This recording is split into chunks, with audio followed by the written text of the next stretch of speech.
and I up with the old 308 and bang, and the first one drops and bang, the second one drops and it gets up and I bang, it goes down again. And I pull and I fire the next two shots at this one running away and I go running up and I'm looking and okay, the one's dead, the other one's dead. I go check the tracks of the other one. No, I didn't. I don't know. Maybe I did. 16 years old. The adrenaline is just pumping. Welcome to the Wild Dispatch.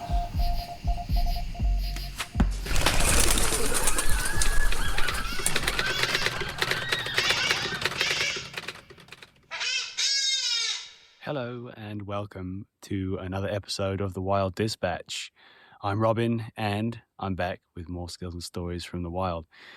This broadcast is coming to you live from a mossy mound somewhere in Northern California, Mendocino County. It is the last weekend of turkey season. Thought that I would get out here and try and seal the deal. Unfortunately, no birds spotted yet. I'm probably not going to say any more talking this loudly in the bush either. But yeah, nice to get out here. I've already come across a flurry of black chanterelles or trumpets. I guess they're also called. I got a nice little haul here.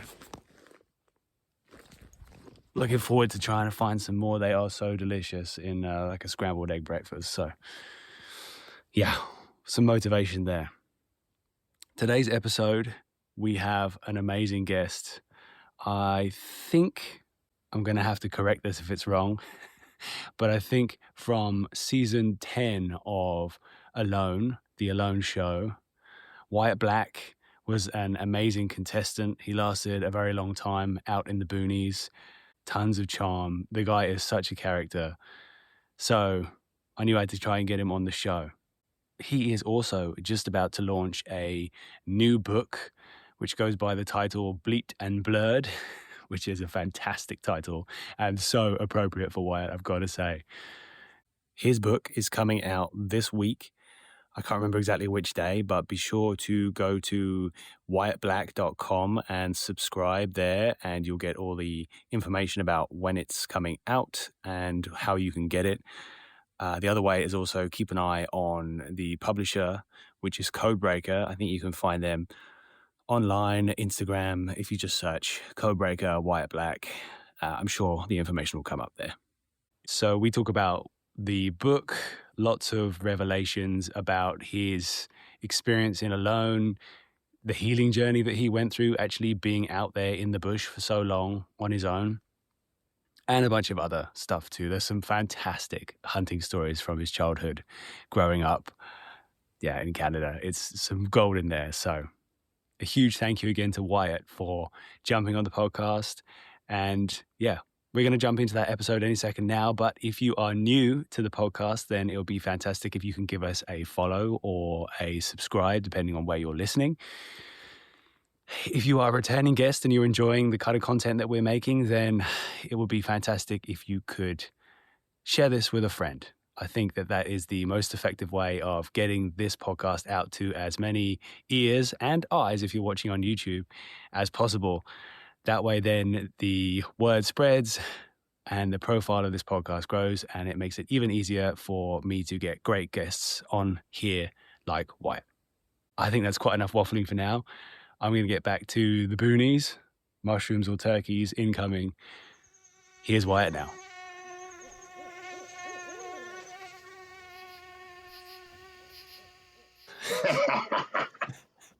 I feel like we're about to launch.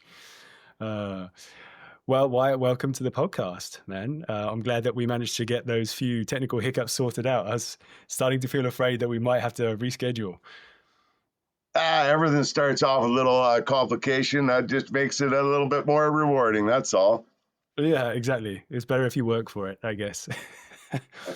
So you just said that the snow's been falling where you are. Where are you right now? I'm in Bracebridge, Ontario. They call it the Muskokas. Great spot to live. Lots of hunting, lots of fishing. Going to start some beaver trapping tomorrow. I shouldn't be doing it today, but, one of those things. kind of looking forward to it. I'm actually working with one of the provincial parks and cottage associations to I'm on a management program with the beavers. They've been flooding out the lake and what have you around. So not being trapped over the last, God knows how many years. They got quite heavy a population. Last year I took 24 in no time. Okay. And I only took one adolescent. So we couldn't get a definite weigh on. My dad had the hand scale, and he's getting low. He's almost 80. He'll be 80 in February. He's holding it on the hand scale and trying to hold it out, and it was somewhere between 75 and 80 pounds. So it was a big old beaver.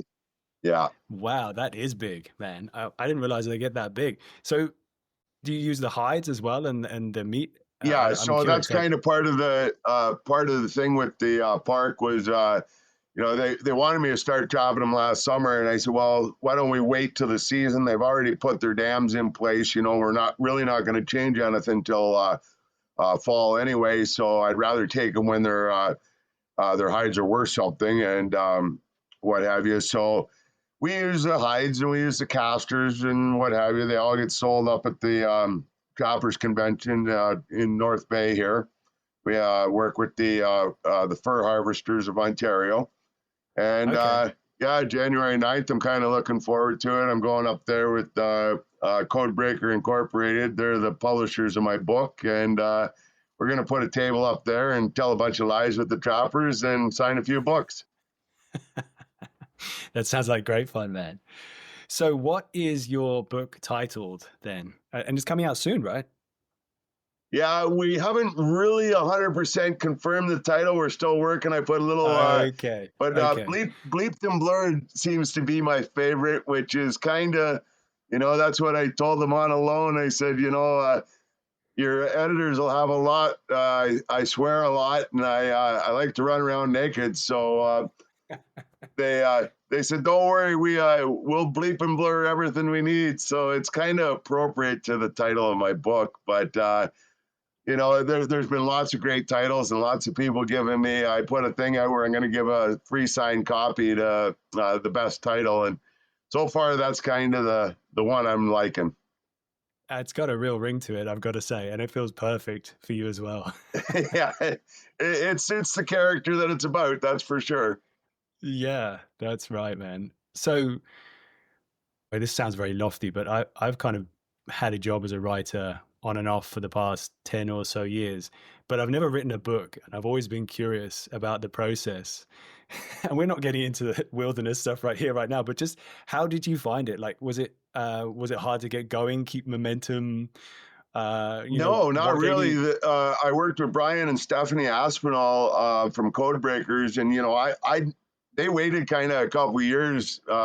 Brian, when he watched our season of Alone, he said, that's going to be the author of my next book. And he gave me time to see if I was going to put one out by myself. And I'm just, I'd rather go hunting and fishing and traipsing through the woods than sit down and try and write a book. So he contacted me just less than 2 months ago, asked me if I'd be interested. We did up a contract, and the book's virtually done. We're just doing the final editing now.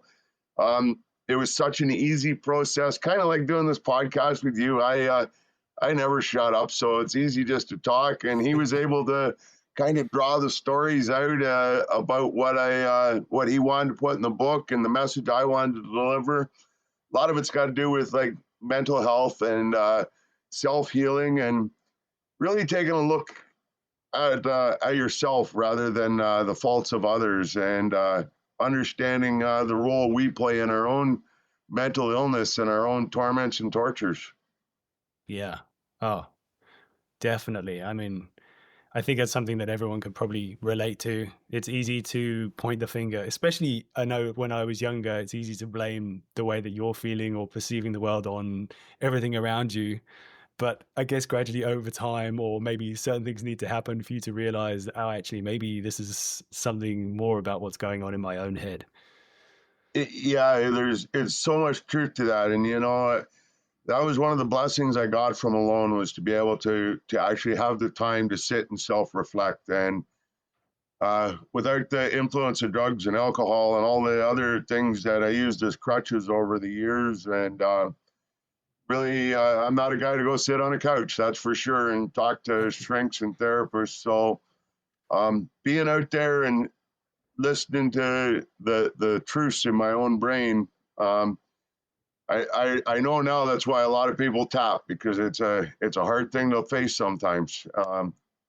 They tend to pick people that have had a little bit of tragedy and obstacles in their life that have gave them a unique characteristic, and that's kind of what makes the show so special. Is by the time the season's done, you almost feel like everybody that's been on the season. That's I've watched it since the first episode, and it was just one of those shows like everyone else. I fell in love with it, and I look forward to it every year.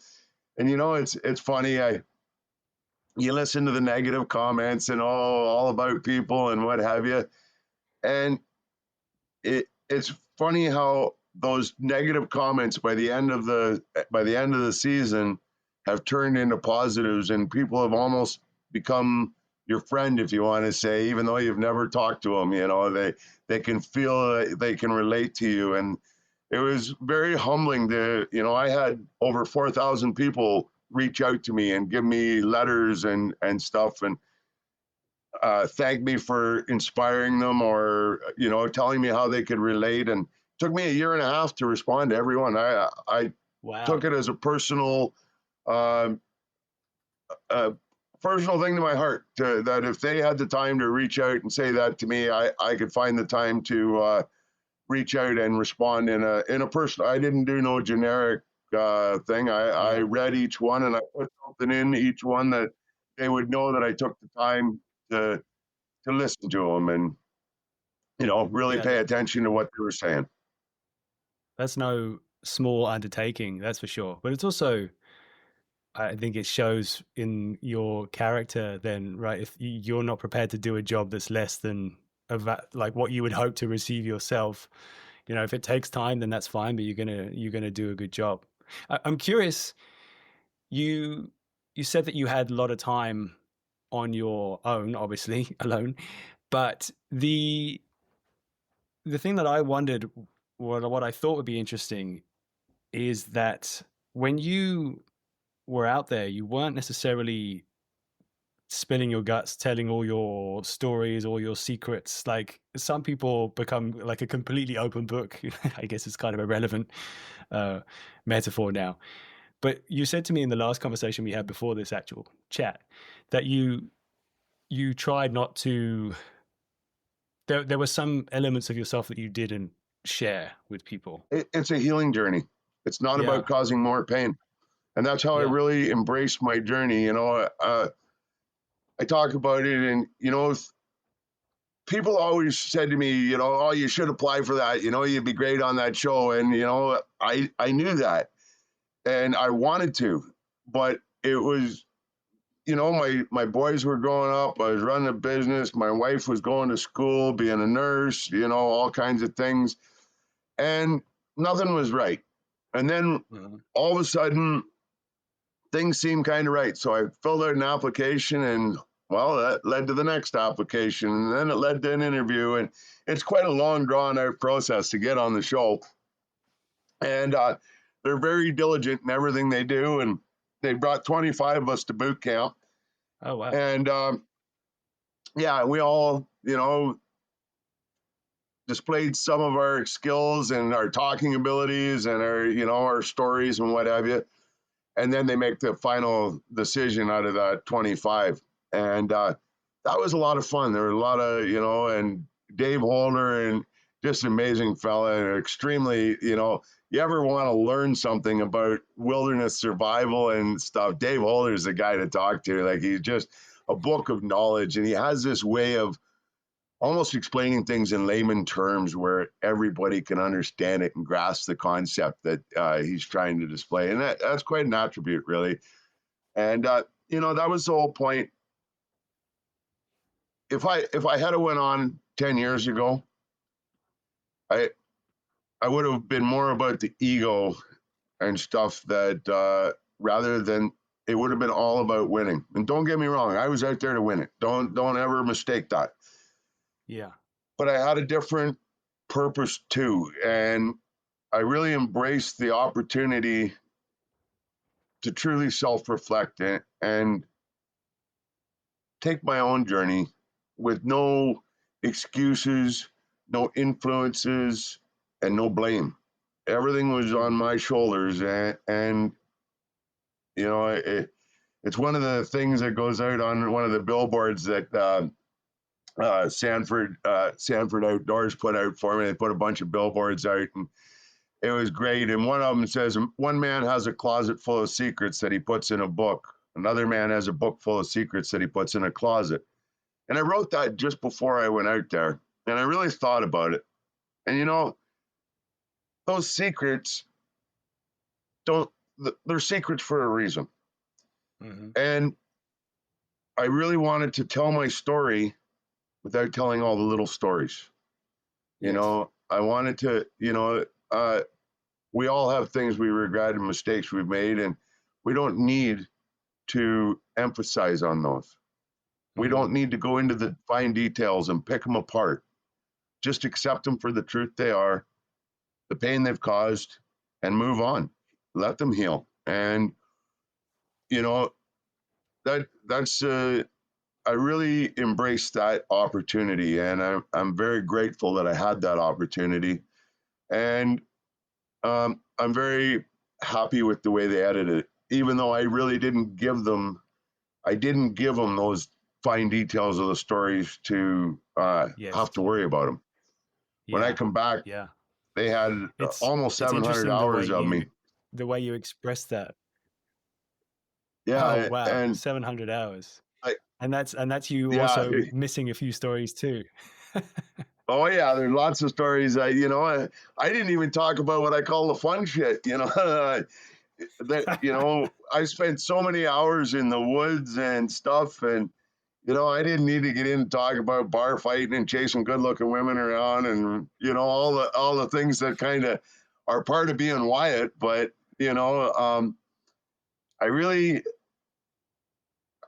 I embrace the things that matter. Like I say, a lot of the ego died out there. Hopefully all of it, It's interesting. You said something just then about giving. It's interesting. I guess in my perception, sometimes talking through things that have happened to you is a good way of kind of healing. It's kind of, I don't know, I'm saying very obvious things, but that talking out maybe wrongs that have been done to you or bad things that have happened is a process to healing. But in a funny way, I understand what you're saying, I think, is that there is a selfish to that. If it's in a public forum, it may be, okay, maybe talking about that stuff out loud is going to make you feel better, but it is going to cause some harm out in the world to other people. So it's very big of you to have that awareness, I think, if that's what I'm interpreting is correct. I've talked about them lots, Yeah. Probably too much, but in close circles. And in a way, it's a lot of a pity card. And it doesn't heal. It's just a reminder of the pains, and it doesn't deal with them. And all you're doing is telling that story. You're not analyzing it and seeking it for the truth of it. And one thing that there's a lot of things that happen in life. Good things happen to bad people, and bad things happen to good people. And when you can look at a lot of things in life and go, it wasn't my fault, you look at it very differently. A lot of times that sense of blame and fault and what have you spills over. And even if it's not yours, you carry the burden of it. And we do a lot to harm ourselves further by manifesting and dwelling on negatives. And I never realized that. And when you start looking at things in a different light, that's when you allow yourself the ability to kind of heal. You have to face them for what they really are. And sometimes that's an ugly thing to face. And lots of times, until you accept the faults of yourself, it's really hard to accept and forgive the faults of others. And Yeah. I spent too much time playing the blame game, making excuses, finding the bottle, finding drugs, whatever, and just not dealing with the problem. I have a question, which by all means, if you're not comfortable answering it, then we can edit this out. I'm curious, before you went on alone, were you dealing with addiction at that point? And did you, as you went Oh yeah, into the alone I still process, am. I was always that the will be. point? Yeah. I always will be. You know, I started drinking at a very young age, and it only got worse, and it led to other avenues. And right up until the day I stepped on the plane, I was drinking. You know, weed's one that marijuana is one that'll never leave my. I'm kind of like a Willie Nelson in that, where I'm 100% pro weed. I grow my own organically every year. I'm a daily user, and I have no that to me. But it was also, I never looked at myself as it being an addiction. You know, I smoked cigarettes, I drank coffee, I drank alcohol, I did whatever kind of drug I decided to do at that time of the day or whatever, right up until I left. And I walked away and left every one of them. You never see me having jitters out there, or I've always had this mindset that if it doesn't control me, if I can walk away at any time, it's not a problem, which was wrong, you know, but that was my belief and my assessment and essentially my excuse. So it's interesting. I was going to ask that question. I mean, I can't think of a single way of having a harder cold turkey situation than going and being on your own with limited food and resources. So you didn't, I mean, did you feel that like for the first, I don't know, days, weeks of the process? Not at all. You know, interesting. It's one of the things that my dad always, you know, as it's so, and a lot of the issues were my dad. And a lot of the things that were revealed out there was I wouldn't have been out there. I wouldn't have been able to do the things I was able to do without my dad, and all the teachings and all the lessons and things that I thought were hardships and what have you, because I didn't understand them. You know, and it doesn't mean you agree with everything as a child, but I understand them, where I never did. And everything he did was out of love and trying to make me a better person, and also knowing that the world's not always fair. You know, he knew that as good as anybody. And, you know, that's just, Dad always said, he said, you know, I'm a better father than mine was. He's a better father than his was, and you'll be a better father than I am. And hopefully your boys will be a better father than you were. And that's the way things are supposed to work. We all learn from our mistakes, and we learn from the mistakes of others. And, you know, things that you think of while you're going through a hardship or an angry moment or whatever, you don't analyze the truths of them, and you don't see the values in that lesson. And out there, what I thought were hardships and punishments and neglect and all, I now look at as lessons and valuable lessons. You know, some of them were hard lessons. I'm not going to deny that. But they came from the heart, and they, you know, no matter what went on, Dad never turned his back on me. It'd be more the other way around. You know, it was me who was the hard ass, the one who created things to be worse than they needed to be. It's interesting. It's interesting the way you say that. While I was thinking about this conversation beforehand, it kind of felt like to me that obviously alone, as it is for many people when they take part in that experience, there's a big change in the way you perceive the world and the way that you kind of perceive yourself. So it's almost like I would love to hear stories from before, obviously anything that you're comfortable with, and I have a few areas that we could maybe talk about, and then the alone experience, as a thing, because obviously there's so much that we can talk about there. And then now the things that are different and the way that you approach life. Does that make sense? Yeah. And like I said, one of the best ways I could describe alone is humbling. Yeah. There's no other better word for, and if I had been out there 10 years ago, I would have done as well. I might have done better. I don't know. But I would have been focused on nothing other than winning, because that would have been my ego. That would have been the Wyatt of before. Yes. Whereas, one of the things, my kids were a big part of me wanting to heal and wanting to be a better person, because I lived in a different world where, I didn't confront my dad on a lot of issues. I more was apt to run away from him and what have you, and then confront him.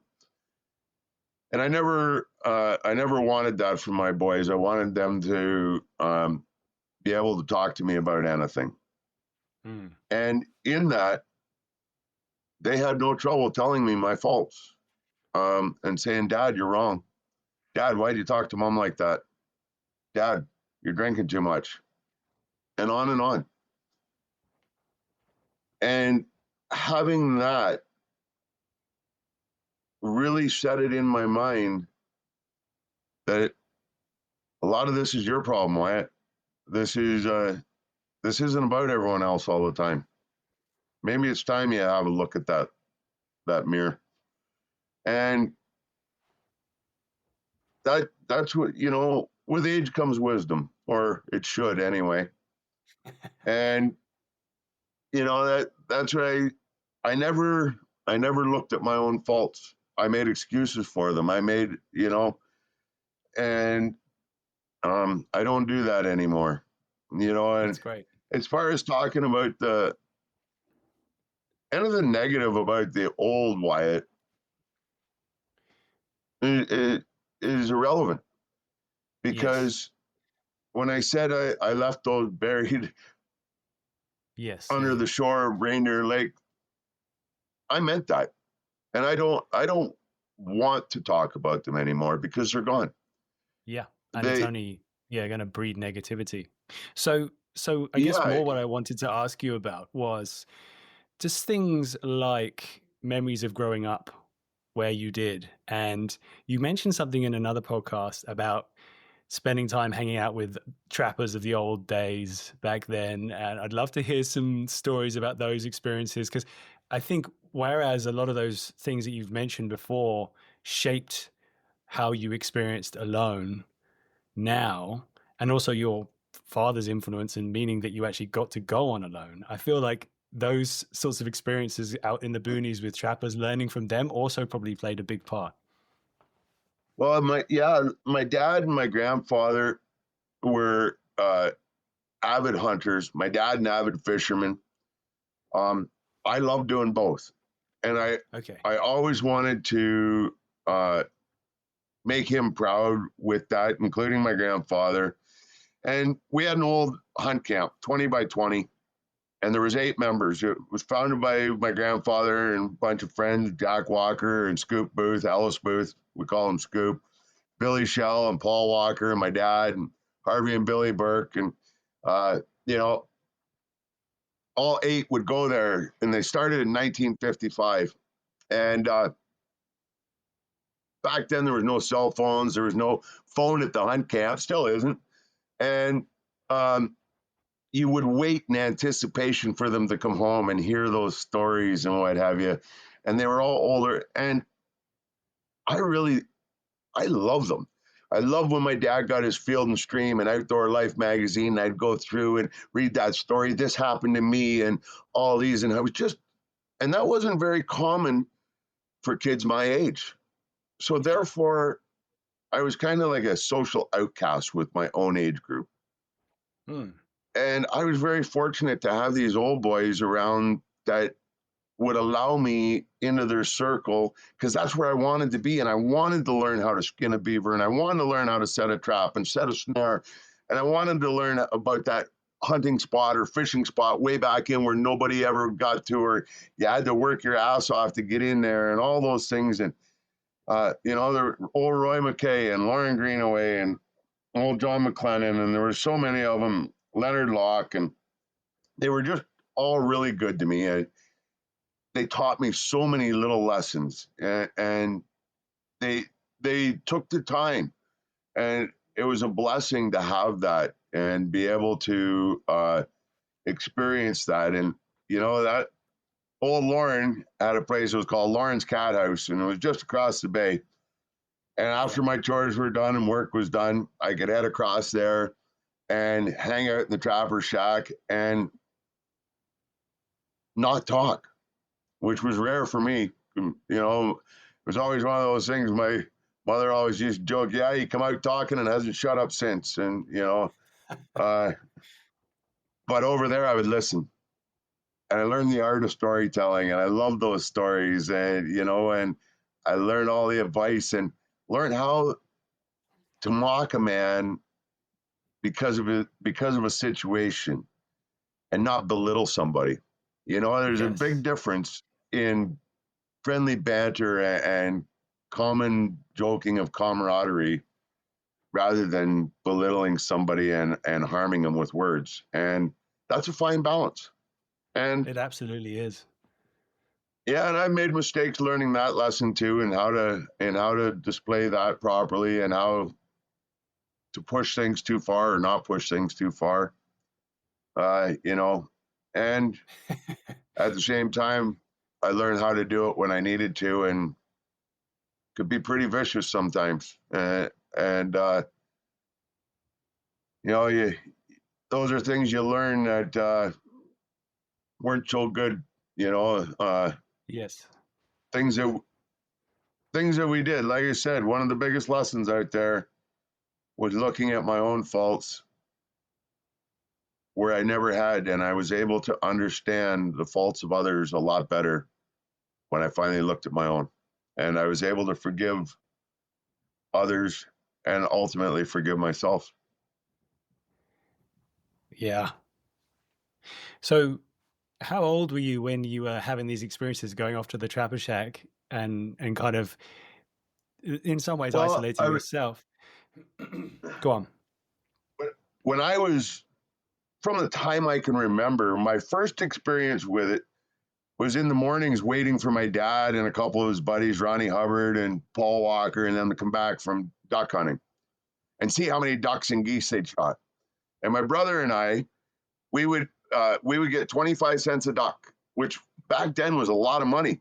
Back then I could go and I could buy a pop and a bag of chips for $0.25, so 25 cents. So they come home with a great big pile of ducks and geese, and my brother and I'd be out there plucking them. And well, you plucked them right. We didn't breast them out. You plucked them out right. And if there was too many pin feathers, Dad'd say, well, that's not done right. Finish it up right and pull all those pin feathers out. And it was all part of the lesson, but that lesson had a reward. And of course, they'd be picking some too, and you'd hear the story.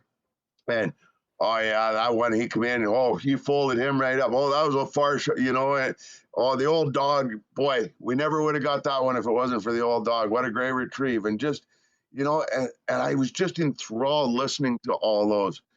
And those stories go back right to where I can remember, like you say, my grandfather and my father and them coming back from hunt camp. And I never got to go to the hunt camp. I think the first year I ever went, I was 23 or 24. Because wow. Now I had went hunting. I shot my first moose with those same guys because we went on a different hunt. It was 1987. We had couple tags. We were hunting up in 54, and that morning, Scoop he shot a nice little bull. We got that bull out, and of course, well, let's have a little celebration. And my brother and I, we were too young to tie into the bottle around the camp and stuff like that. You'd get a beer and get told to drink it slow because it's the only one you're getting, type thing. And well, my dad, them, they were all there. And I said to my brother, I said, well, Dad seen a bull down in that other area and never got a shot at it this morning. Let's go down to that. So Warren went to one end of it and I went to the other. And I'm sitting there and all of a sudden here comes 3 moose barreling right down the gut to me. And I up with the old 308 and bang, and the first one drops, and bang, the second one drops, and it gets up and I bang, it goes down again. And I pull and I fire the next 2 shots at this one running away, and well, I'd missed it. And well, the guys back at the camp, they'd heard the shooting, and I'm sitting there and I go running up and I'm looking and okay, the one's dead, the other one's dead. I go check the tracks of the other one. No, I didn't. I don't know. Maybe I did. 16 years old. The adrenaline is just pumping, and this is the first moose hunt I've ever been on. This is like so. I was just ecstatic, and I'm going to run up the hill, and I had to get back to the camp by running, and all of a sudden I hear Wyatt, and I'm what? And I look up and it's my grandpa. He's on the hill. He goes, was that you shooting? Yeah. He said, I got 2, maybe 3. And like he's going, no. And all of a sudden I'm kind of like the hero at the camp that night. And it was like, and I get to tell my story. And I told that story and told that story, and they wanted to hear it again. And it was just such a awesome feeling. And I'll never forget that moment. And, it's one of the things I got. Old Lloyd Donor, he was there. He did enough drinking for me, too, that night, and ended up puking his guts out behind the trailer and all the rest of it. Old Lloyd, he gave me a $5 bill. Back then, like you say, $5 was I could fill up I could fill up the tank in the car with that. It was, yeah. And on that $5 bill was 1987. Congratulations to Wyatt on shooting his first moose. And I talk about it a lot, about the amount of times where I didn't have 2 nickels to rub together, but that $5 bill stayed in that photo album my brother talked about one time how he took it out and was going to buy a drink at the bar with it. And he said he had taken it out of the album and went to the bar with it, and he just couldn't do it. What do you think would have happened if he had? There would have been a fight. That would have been one where I don't know, the old man would have been pretty ugly to deal with on that, because there are certain things you just don't do, and that would have been one of the top of his list. Yeah, first of all, it wasn't his to take, and stealing was not that was a big no-no around my house. Yeah. So you shot these 2 moose. How far away were they from camp? Was that a big pack out? Were you expected to pitch in and do everything as well? Yeah, they were a fair ways, and back then we didn't have 4-wheelers and stuff. And it was the last run of the night, getting close to dark, and we went down and we gutted them out, got them all set up. Now, they'll be fine here for the night. We got them all situated, and next morning, Dad and I went in, and the old guys were getting camp cleaned up because we were going to head out, and they were getting a little longer in the tooth, and I was 16 years old, pretty strong. We had to carry 8 quarters of moose out. I remember Dad and we had to go up this big hill, and we just cut the quarters off, and we put a rope through the shank in between the tendon, and have one on here and one on here, and just put them on our backs. And Dad and I were going up this hill, and you just had to reach out about that far, and you could touch the ground in front of you. That's how steep that goddamn hill was. We were sweating like pigs and just as exhausted as they come, but you did the whole damn thing with a smile. And, it was part of those things where work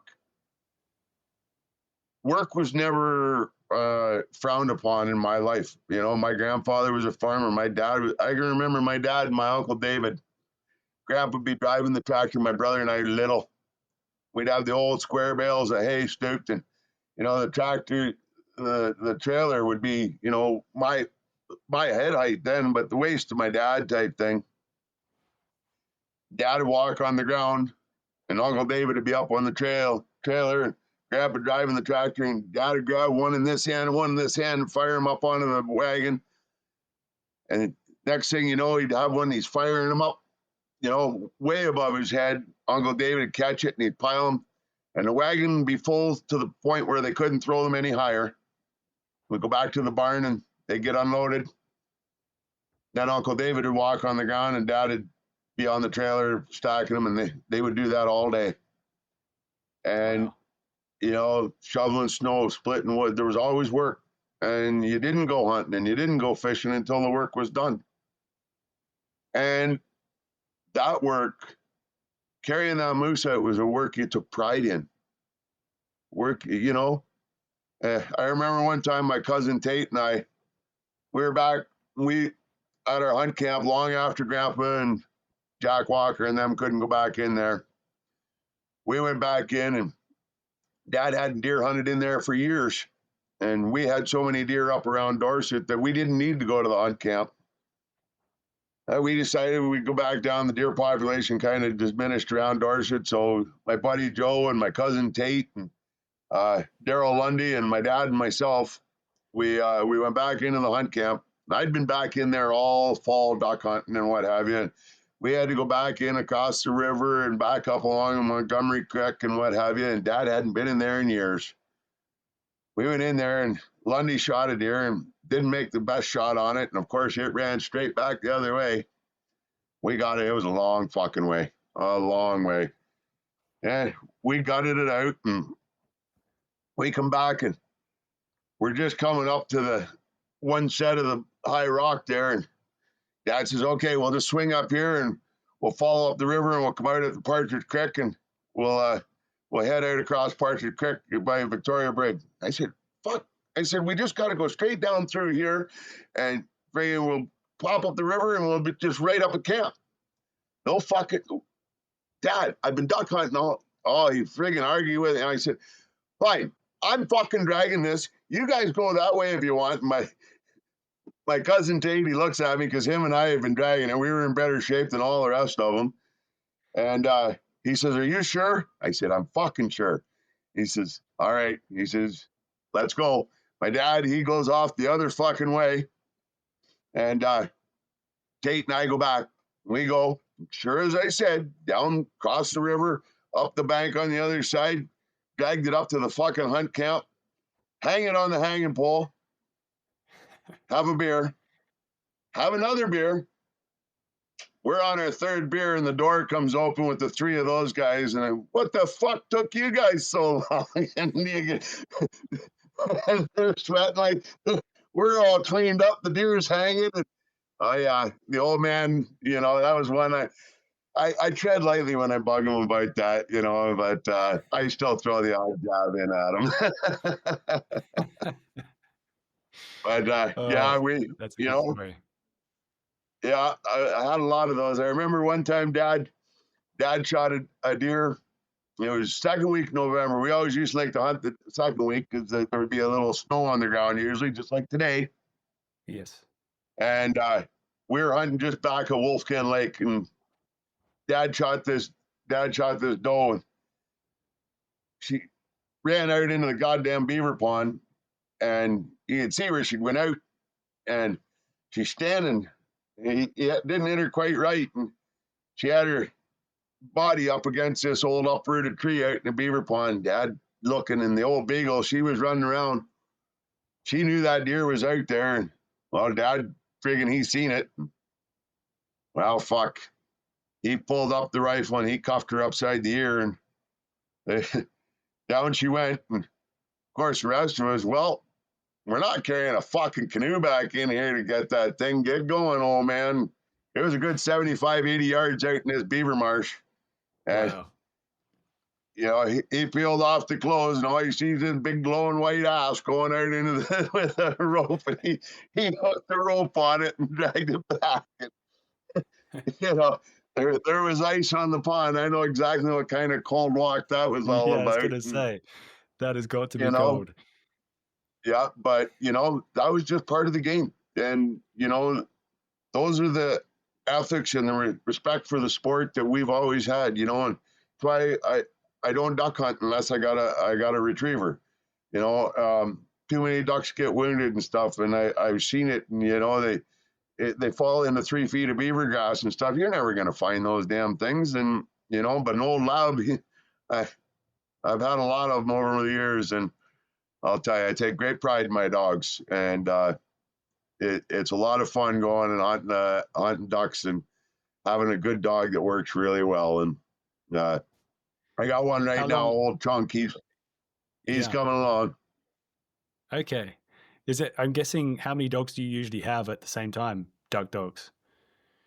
Oh, I usually only have one retriever at a time, you know. But well, I got 3 of them right now just because I love dogs, and I got one. He's on his way out. He's on his last couple legs here. He's but and then I've got a 2-year-old and a 4-year-old. So, but and the old guy, when he's gone, he won't get replaced. He, you know, that 2's more than enough.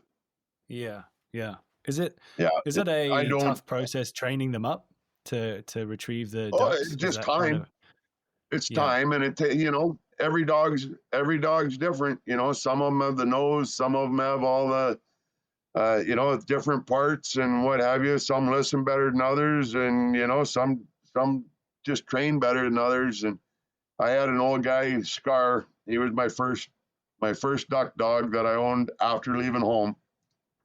And boy, that dog and I one day we shot 49 ducks between the group of us, between the morning and the evening hunt. He retrieved every single one. He was the only dog any of us had, and he just loved it. He just a beautiful dog though, and he died 3 months before his 15th birthday. And yeah, that was one of the hardest ones I ever had to deal with. He was like my best friend. There's no doubt about it. Yeah, I can imagine. That's it's heartbreaking, hey, going through that process. I guess when you're seeing the young ones coming up though as well and building that. Oh, that's it. You know, it was kind of my dad. You know, ever since I can remember, we had a retriever around, and you know, my dad was, like I say, we're avid duck hunters, and we're avid hunters, period. Yeah. And I remember old Mick and old Jock, part of my dad's dogs that I had when I was a kid, and you know, Dad took great pride in him, just like I did, and just like my brother did, and you know, every time we lost one, it was a heartbreak, and it was a heartbreak for the family, not just the guy who owned that dog, and because they were part of the family. I'll never forget Dad. One time he said, "Yeah, dogs," he says, "they hurt." He says, "They prepare you for when it really matters." And as you get older and you lose people, you understand that saying a lot more. And that doesn't take away anything from the loss of a dog, because the 3 days before old Scar had to be put down, I sat on my kitchen floor and bawled my eyes out and told him how much I loved him. And, you know, that every word of that was true, you know. And I'll never take away from the hurt of it, but not like losing a child or a parent or a grandparent or somebody that's been around forever. On a day like the day that Scar retrieved, what was it, 49 ducks in one day, did you say? How do you treat a dog for that? Like, do you give him some rewards of some kind? Oh, shit. He got more rewards than any dog ever. The best one would be him sleeping on the end of the bed. Yeah. He was quite a dog, though, and he get mad. He had a real tendency to know how to get to me. He hated when I'd leave for duck or deer season, and every time deer season would come along and he'd see me walk out the door with the gun and not taking him, I'd come home and he'll shoot something of mine. Chewed the stock on one of my guns one time, chewed my favorite shoes one time, chewed a knife handle another time. He always, if there was a little fuck you, Dad, every time I didn't take him. He loved to go. He'd be sitting there and just so hyper. And you know, that's the thing. It's the same as Chunk today. They love to do it as much as you do, you know, and they want to please you. And you know, it's that's how they look at it. It's the same way I wanted to please my dad and my grandfather. Well, so is my dog, you know, and they are my kid, you know, in a sense, and I treat them that way. Yeah. Another animal which I've always found super curious is, I mean, this is a bit of a sidestep, but bears. They just have so much personality, and I think I remember hearing when you were telling some stories in another podcast I listened to, you would sit. It was baiting, I think, right? So I'd imagine you'd have quite a bit of time to watch them go about their Oh time yeah, I around. like bears. You get to see their personalities. Yep, I keep bees and stuff here too, and what have you. So they like to come around and try and rip a beehive apart every once in a while. So I got electric fences and cages and stuff. And I remember one time I had this old sow, and I put the electric fence up, and she'd come up. And if you've ever seen a bear or anything touch her nose to an electric fence, boy, I'll tell you, the snort and squeal and the way they turn tail and run, it's comical in itself. And I had one, you know, bears around here because I kept bees and stuff like that. Yeah. We've been here about 24 years now, and I've only shot 2 nuisance bears here.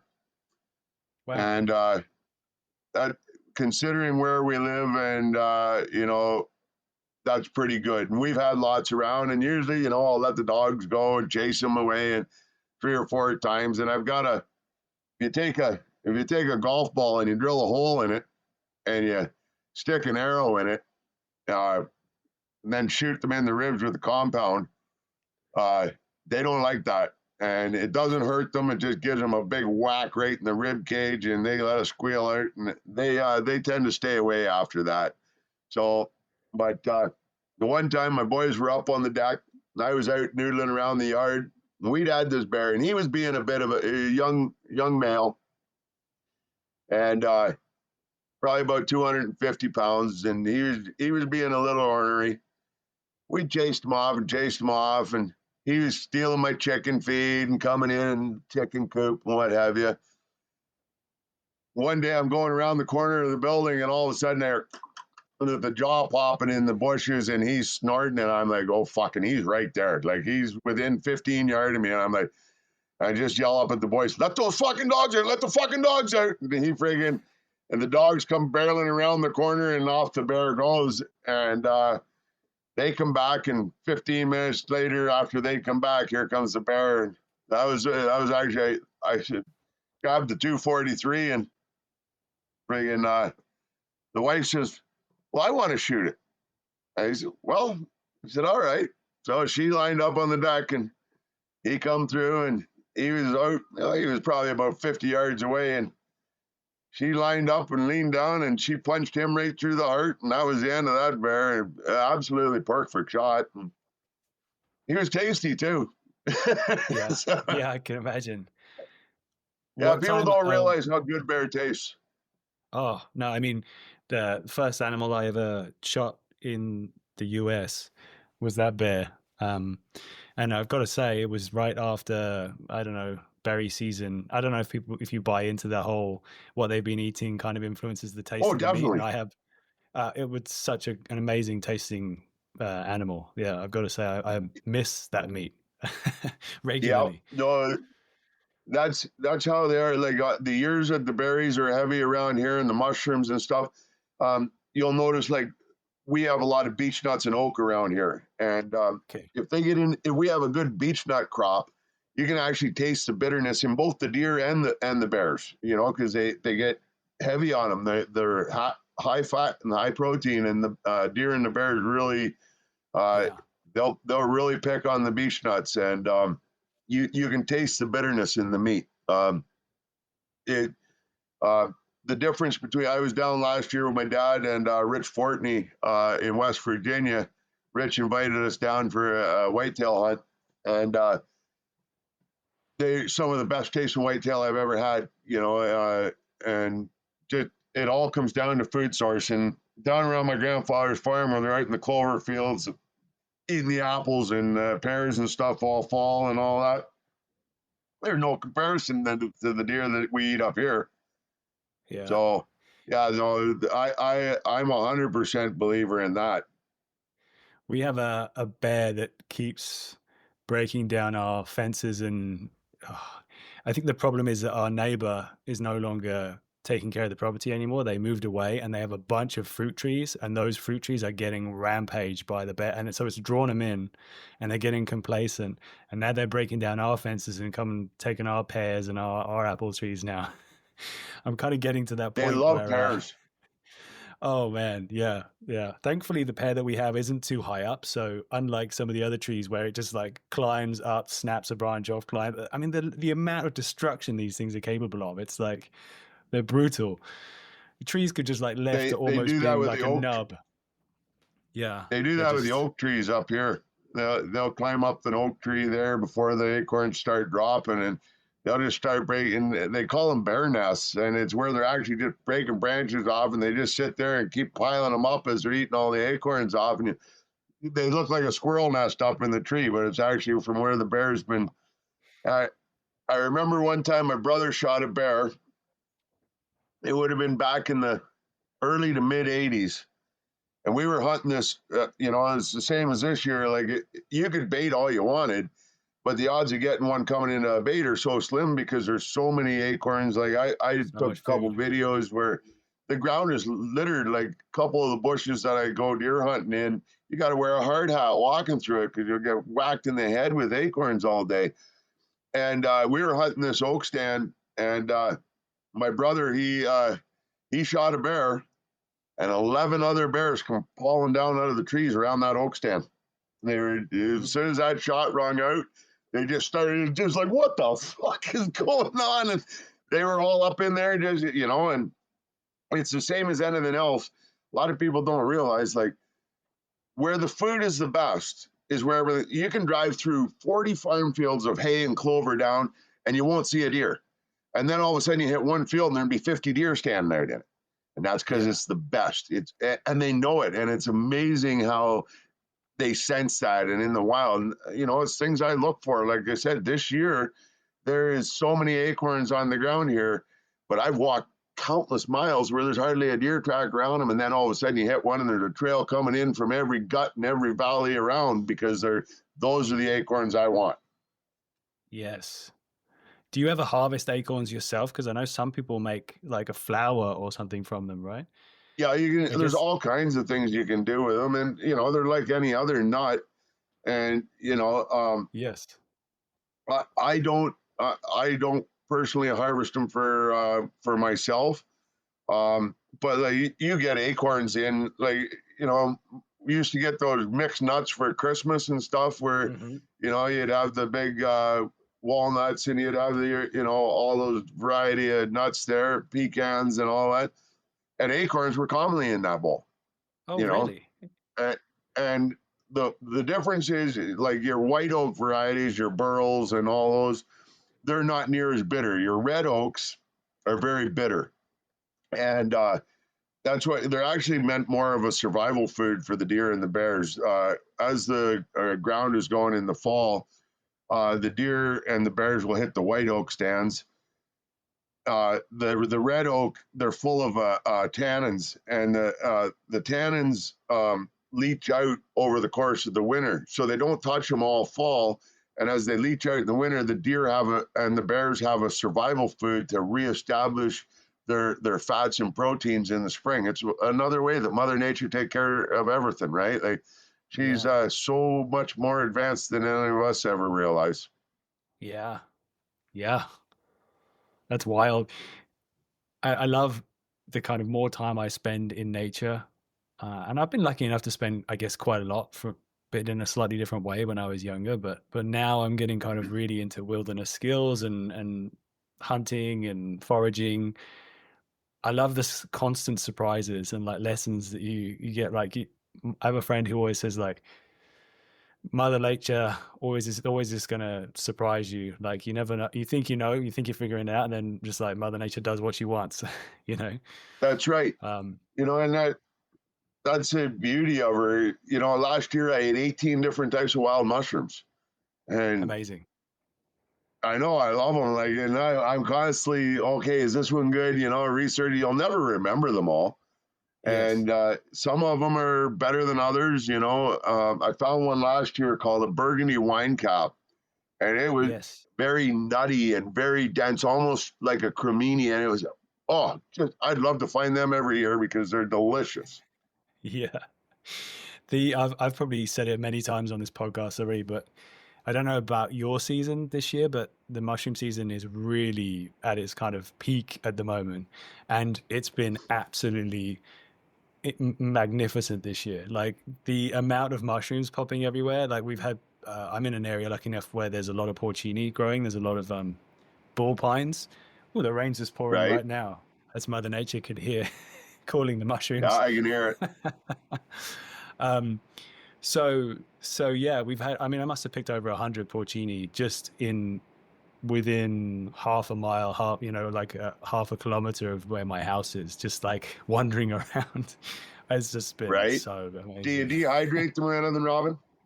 Yes. Yeah. So I've actually just started doing that this last year. I dabbled a bit the year before, but now I decided I'm going to do it properly this year. So I got hold of a dehydrator, and I have more porcini, dried porcini than I could ever have a need for. Right. But I can't stop. I can't stop myself. And things like that, as we get older, like my wife and I, like my wife picked 25 pounds of blackberries here last year. You make blackberry jam. We do maple syrup here, dehydrate mushrooms, and you put little gift baskets together for Christmas for people that have everything and stuff. Like, what do you buy somebody that's got everything that's really just kind of stupid? All it is clutter. So, you give somebody a gift of food. Give them a jar of honey, a jar of maple syrup, a thing of blueberry jam, and a thing of blackberry jam, and a basket of dried mushrooms. Well, that's perfect gift. Exactly. Yeah. And that's actually what I've started doing. It's such a great point. Because it's true, like it carries a lot more meaning, right? Like food is always a good gift anyway, but if it's something that you've used some skills or experiences in some way to then share that, I think that feels different as well. Like it's really nice giving those gifts to people. Like me, I go to the duck pond, and of course I'm usually walking in pitch black and what have you. But, I shoot a handful of ducks, and as I'm walking out, I'm paying attention for every type of mushroom, and I'll pick them up, and I'll be doing like a mushroom gravy over duck breasts and stuff that, it's awesome. In the spring, I'm out, we get our morels here in the spring, and we get our leeks here in the spring and what have you. So you're going out and you're picking a bunch of leeks and morels and stuff like that. And, that's our spring turkey season and spring bear season. So, you're out and you're just, Mother Nature provides. And the same thing, like we got great fishing around here and all the rest of it. So there's something satisfying about rewarding or sharing the rewards of Mother Nature with your family and friends and sitting down to a meal that is just awesome. Absolutely, man. Like I completely love when you combine different objectives. Like it's been so fun. Like turkey season for me as well is the same. I'm just about to go out for some turkeys in the next couple of days. And it's so fun if you're like, oh, you've just spotted some turkeys and you're kind of making your way in and you're like also spotting mushrooms and like trying to quickly pull them up, stick them in pockets or whatever it is you've got. I should take a basket with me while I hunt turkeys as well. Oh, it's so good. Yeah, I got just a little mesh sack, just a little mesh bag that I carry. And it works great for, And yeah, it's light and you can stuff in your pocket, and it works good for keeping the mushrooms and what have you. And yeah, there's so many delicious varieties and what have you, and when you've done it long enough and you find those ones, like last year, the chanterelles around here were just fabulous, and like the oyster mushrooms, we have so many delicious varieties. And when you find that big cluster of them, my buddy and I, Keith Winterbottom, actually, I was supposed to go there and get some work done on my tattoo today, but the weather was so bad but Keith and I did some bear hunting this year, and he shot one, I haven't, but we still sat together. We were looking at this big spot of hen of the woods, chicken of the woods, whatever you want to call it. Yeah. And it was past its prime, right? But Yeah. I go, next year, like I'm here. Because it's that type of stump that they're coming back. And Absolutely. I got my little notebook that I'm writing down. And okay, I was on the shore here, and this way, okay, and oyster mushrooms or chanterelles, or and I've got this little, because they're gonna come back for 4 or 5 years on the same stumps. Yeah. If you so find them good. early enough, and it's awesome. This year, my buddy, Combs tooth or bear tooth or lion's tooth. There's all kinds of different names for them. I make crab cakes out of them because they have this Oh, do you? same texture. They're all part of the coral tooth family, and they're just delicious. Yes. Okay. So I just found some lion's mane for the first time a few days ago, but that's different from lion's tooth, right? I think. It's similar. Like they're all part of the coral tooth, comb tooth mushrooms. Lion's mane's a little different than that, but the lion's mane, I've actually got some spores here that I'm going to start. I've never actually tried them myself. I've never actually harvested them, so I'm looking forward to that. Yeah, nice. So, but yeah, So I wonder. I was going to say, maybe. Well, you were about to finish a thought, so finish that thought. But then I'd love to ask you a little bit about Alone. But what were you going to say? Just about the crab cakes, just all I do is dice up a little onion and pepper and garlic, and you mix it with a little bit of Dijon mustard, some mayo, throw an egg or two in there, and then some panko. And you don't want to go too, and then you just take it up and you just blend them all up, make a crab cake out of them, and then just a little touch of oil and fry them on both sides in the oil, and then I make a garlic aioli for them, and beautiful. That sounds so good. It sounds like that might be good with lobster mushroom as well. I just found a huge haul of the lobster mushrooms. I'll have to. There's a like an Alfredo pasta that I use for lobster mushrooms. It's kind of, oh my god, delicious. My buddy Aaron Stone, he's got a place in Quebec up on Lake Kippawa. And we go up there, and the lobster mushrooms grow every summer. And he sends me some back, or I pick them when I'm up there pickerel fishing with them, or walleye, depending on who you are. But no, they're delicious. And this pasta recipe, it's one I got off the internet. But I'm telling you, if you like lobster mushrooms, just look up the lobster mushroom pasta. Google, it'll come up. That's I always. Everything I put a little variation to it, and it's the same. Like if you're doing a lot of wild mushrooms, like oyster mushrooms and stuff, if you put just a little touch of balsamic vinegar on them, it really brings out the earthiness of the mushrooms, and you don't need much, but it just brings out a beautiful flavor of the earthiness of the mushroom. That's a great thing to know. I'm going to try that. Nice, thanks, Wyatt. So you also found a bunch of mushrooms while you were in your time in Reindeer Lake during Alone season 10, right? Yeah. I think you even tried some that you hadn't had before, didn't you? Never seen them, and that's the thing. So I found out about, I guess it was about 6 to 8 weeks before I was leaving where I was going, and it was just the general. They told us the L'Orange region. So here I am studying every plant, trying to, and you just get overwhelmed, right? And I found these hedgehog mushrooms, and I was sure I knew what they were. but it wasn't. I knew what the boletes were, and I knew what the honey mushrooms were, and I knew what, but I never held, and I had a score of them, like a big, probably close to, 7-8 pounds of them for sure. And Were I they was the like, chunky, no, they like the grow sweet big, and tooth ones, or this? Okay, they're the big hedgehogs, because you get the the skinny big belly button ones hedgehogs, as and they got well. the combs coming down on the underneath. They Yeah, kind of got nice. a grouse type pattern on the top of them. They're like a light brown with the darker brown lines and a pattern to them. And I was sure I knew what they were. And, the show kind of, they do their editing and what have you.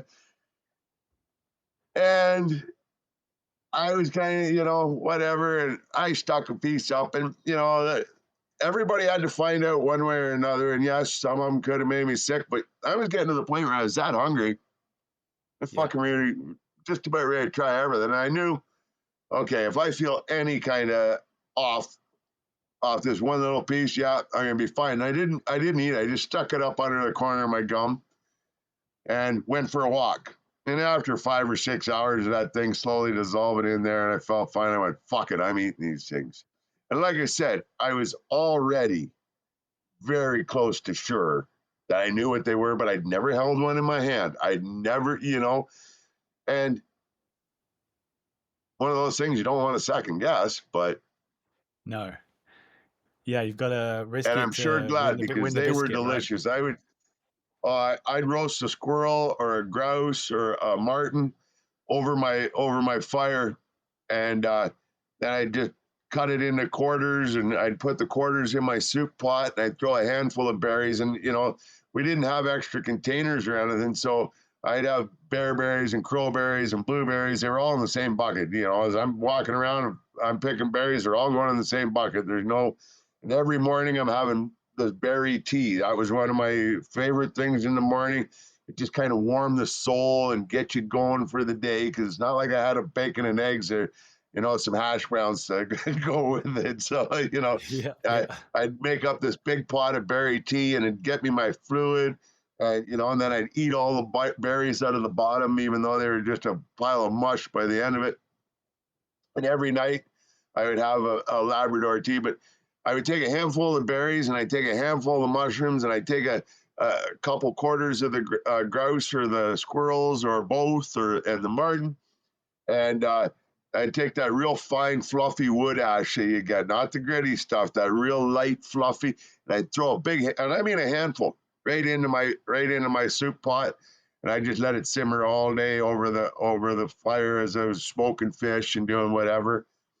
And having that rewarding soup and that warm broth and those little tender pieces of meat every night, and that, I'm eating the brains and I'm eating the eyeballs, and there's nothing going to waste. And you hit the liver and the heart and all the rest of it. And it was such a comforting feeling, after, like I say, they had almost 700 hours of video of me, and I might have got 2 hours of airtime on the 12 episodes, So the way it's condensed, there's a lot of shit that goes on that nobody ever sees, Did you, when you first got there, what were you're going to make assumptions, or you're going to get an impression from a place? Did you think I'm going to have a lot of success hunting here, or it's going to be a fishing place, or did you have any kind of first thoughts? Oh yeah, when I looked at it, I looked at the area and I went, holy fuck, this is awesome. There's just going to be everything here. Okay. And one of the same things that took me out was lack of sodium. I'd studied all the plants and things like colt's foot and all the aquatic plants that had sodium, and they weren't in my area. And, you don't really get a chance. You get 5 square miles, which is 3,500 acres, right? So you don't really get to see everything. They just drop, they're not saying, oh, that's your spot over there, start scanning your shoreline. It's all of a sudden they pull up to a spot and say, get the fuck out. And that's, here's home. No, so you didn't really have, the whole way I was kind of looking at the area, but I had a game plan. And I knew they were going to drop me off in the lake, and I said, okay, I'm going to go up the shore this way, and I'm going to go up the shore this way the next day. And I'm going to pay attention to landmarks and things like that I'll recognize for waypoints because, we have no compass. And, they kind of use Mikey as a big example of getting lost out there. People go, and he mocked himself and what have you. If you ever want to watch a funny podcast, it's called The Armchair Critic on Mike. It's not a podcast. It's on YouTube. And Mikey, Okay. he comes out and he's got his wool hat and a big slushie and a bag of Doritos. And look at this fucking idiot. Gets lost in his own fucking backyard and just munching and eating ho-hos and going on. And he truly mocks himself just because of the character. But when you get out there, it was like Cade losing his arrows. You've never been in that bush before. You have no compass. You can't say, oh yeah, I went down around, I walked across the big bald rock and I went by the little slough hole and you can't retrace your steps because you don't know them. The moss grass and the Labrador tea growing everywhere, trying to trace your steps is almost impossible. So, the day that Mikey got kind of turned around, there was no snow on the ground. There was no sun. There was no moon. There's no waypoint to handle direction. Now, Yes. it's kind of like an old saying my dad used to always say, we get turned around in the bush lots. And I'm not lost. I just don't know where I am. And it's true, And that was the one thing we were always taught it growing up is pay attention to where you're walking in the bush. And know, do I walk east? Do I walk north? Do I walk south? Do I walk west to get the fuck out of here? And one time I remember I was up moose hunting and we'd called a couple moose out in the morning and we never got a shot. We were bow hunting. And we said, we had agreed, we went back for lunch and we said, okay, we're going to go and we're going to line up along this cut. We knew where everyone was going to go. Wyatt, you're going to call. Got a guy on each side. Another guy down at the end, we'll get our moose. So none of us took anything. We took our bare minimum. We took our bows, a bottle of water, and we walked in there. I start calling, and sure as shit, straight in front of me, I hear, whoa, whoa. I'm like, oh. And then I hear, and then I hear, and there's a cow over here and a cow over here, and this bull, he's standing straight in front of me. Don't know how far because the way they call and they're so directional, you just don't know. They can be 100 yards away, or they can be a mile away and sound the exact same. They're so controlled in their directional and their tone, it's unbelievable. So I got no clue where this bull is, but I know that he's calling and these two cows are coming to him and he's answering me and the two cows are in. I go, fuck. He's just going to stand there. So I start walking in and I'm going to and I got my bow and I'm going, and I'm paying attention to, okay, this cow's coming in, this cow, and that bull, and I'm fucking walking through. Well, all of a sudden, I'm way the fuck in this bush. It's the evening hunt. Don't know where the bull and the two cows have gone, but it's not anywhere where I am. I hit this lakeshore and go, wasn't supposed to be here. No compass, no fuck all. I turn around and I start walking out. Well, next thing you know, it's pitch black. And I mean pitch black. No moon coming up, no sun going down. I know that I got to walk east to get out of here. I know that. But there's no way of me telling east. There's not a star in the sky. There is no physical element so I just friggin' started gathering up some firewood and lit a fire and walked around where I could keep gathering more firewood and set up myself a bed for the night. About 4 hours later, I hear what way off in the distance, and it's not like you got a gun where you can fire, and and Dad stood there and he called, and I had no clue. I had to follow his voice. That's all. And I got it. And there's no fucking way I would have got out of that bush. It was a thick, boreal forest up in northern Ontario, and but I was quite content just to lay back and have a fire and stay there for the night, rather than go and make it worse and hurt myself in the bush, stumbling around in the dark, or getting further lost than I fucking, because I knew that come morning the sun's going to come up and I'm going to walk east and I'm going to get the fuck out of here. a lot of people panic in those situations. A lot of people, but that's the thing. Another one of those lessons I was always taught: you don't make your mistakes worse than what they already are. Relax, you'll be all right. And it's having that kind of confidence. It's the same people. There was one fella on I think it was season 2 of Alone, but I can't remember. And he was a U.S. military guy, all the rest of it, and he's all worried about bears. Yes. And he shows up at his spot, and there's bear tracks all up and down the beach, and bear shit everywhere. And every friggin' noise he heard was a bear. Didn't matter if it was a squirrel or a grouse, the fucking bear. And as the sun's going, he didn't even stay the first night. He's like, get me the fuck out of here, because he overwhelmed himself. When you think about it, I've spent so many, and I'm not saying that a bear won't attack you or can't attack you or wolves can't, but I know how often it happens. And I know the thousands and thousands and thousands of people that walk through the wilderness every single day, and how rare a bear attack or a wolf attack is. Grizzlies are a little different organism, and so are polar bears. A polar bear, everything it sees is food.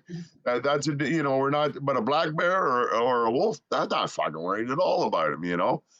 And it can be an interesting, I've walked in the pitch black, and I've had wolves light up and what have you around me, chasing moose, chasing deer, and it's an eerie feeling. Don't ever get me wrong, but am I worried? No, and that's one thing. But a lot of people, they panic. They can't handle that moment just because they're just not familiar with it. Exactly. Yeah, I think if you're not used to it, then it's gonna be.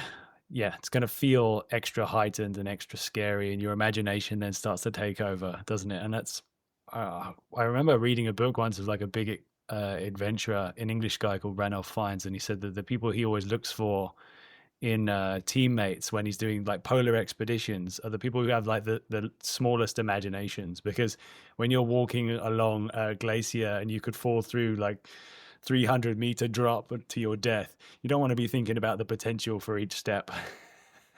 Right. And that, and whereas if you're thinking about the potential of each step, and that's why you carry a walking stick in those, and you're doing this in front of every step. I know my cousin and I, we did a hunt up on Tottigan Mountain in northern BC, and there's one path. We had all our gear for 8 days. We were doing a bow hunt. We had all our gear for 8 days on our backs. We have to go up. We did it the fastest he ever did it, and it was 6.5 hours straight climb. And that's just like putting a bundle of shingles on your back and climbing straight up a ladder for 6.5 fucking hours. I trained all summer to go on that hunt. We had bows. You weren't allowed a gun. You're not even allowed to take a gun there. Highest density of stone sheep in North America. And we're coming up, and there's one path. Even if you go on a guided hunt there, you have a 2-day horseback ride to come up the other trail system up the other way. So this way we're going up is one path, and we come up, and there's boulders the size of my house as you're going up and you're going around. And we come around this one, there's this great big pile of steaming fresh grizzly shit. And well, fuck. The last thing you want to do is bump into him on the corner. And every rock I was coming up to, I'd be, making sure that I was not coming around the corner, surprising him. We seen that grizzly, but that night we get up there and we get up the top, and then we got to go a couple kilometers across the top of the mountain just to get to the only fresh water source on the mountain, because you're not going to carry your water up for 8 days. And there's one little creek that runs through. So we get there, we set up the tent. We carried up a little jug of moonshine and an ounce of weed with us. Fucking got our Rocky Mountain food, freeze-dried dinners there. We open up a bag. We make ourselves a friggin' whatever dehydrated food we had that night. Had a snort of moonshine and a cup of tea and a smoked a joint. And I said, I'm going to fucking bed. Right behind you. So we go to bed. That night, it snowed about 8 inches in our tent class. We're in one of those little mountain tents that's only like 3 feet off the ground. The tent comes down. I'm reaching for my knife because I'm dreaming grizzlies after and it's just all of it. I wasn't thinking snow in August, but I forgot I was on top of a fucking mountain. But what an exhilarating hunt. And I was so blessed to get to see that grizzly, you know. I was quite happy to look at him 500 yards away, friggin', you know, meandering around through one of the draws, but still very cool to see. And, you know, those are experiences. The one night, tape night, I videotaped it, and it sounded like a train coming down the mountain, and you'd hear it way off. I go, oh, here it comes, and you'd see the tent, and it just started to waver a little bit, and then it'd be like this, and then it's like this, and then it's like this, and then bang into the ground, and you could hear that coming down the mountain. We ended up sleeping like this, holding the poles up all night. It was the worst fucking night's sleep. Oh yeah, but what a great adventure! We never ended up shooting a sheep. We both had our opportunities. Well, no, we both had shooter rams in range. Neither of us got to fire an arrow, but what an experience! I had 13 rams come right by me on this one drive, and sitting there waiting and waiting. And Wow. there was 3 shooters. There was 3 shooters, and the rest were all banana heads, we call them.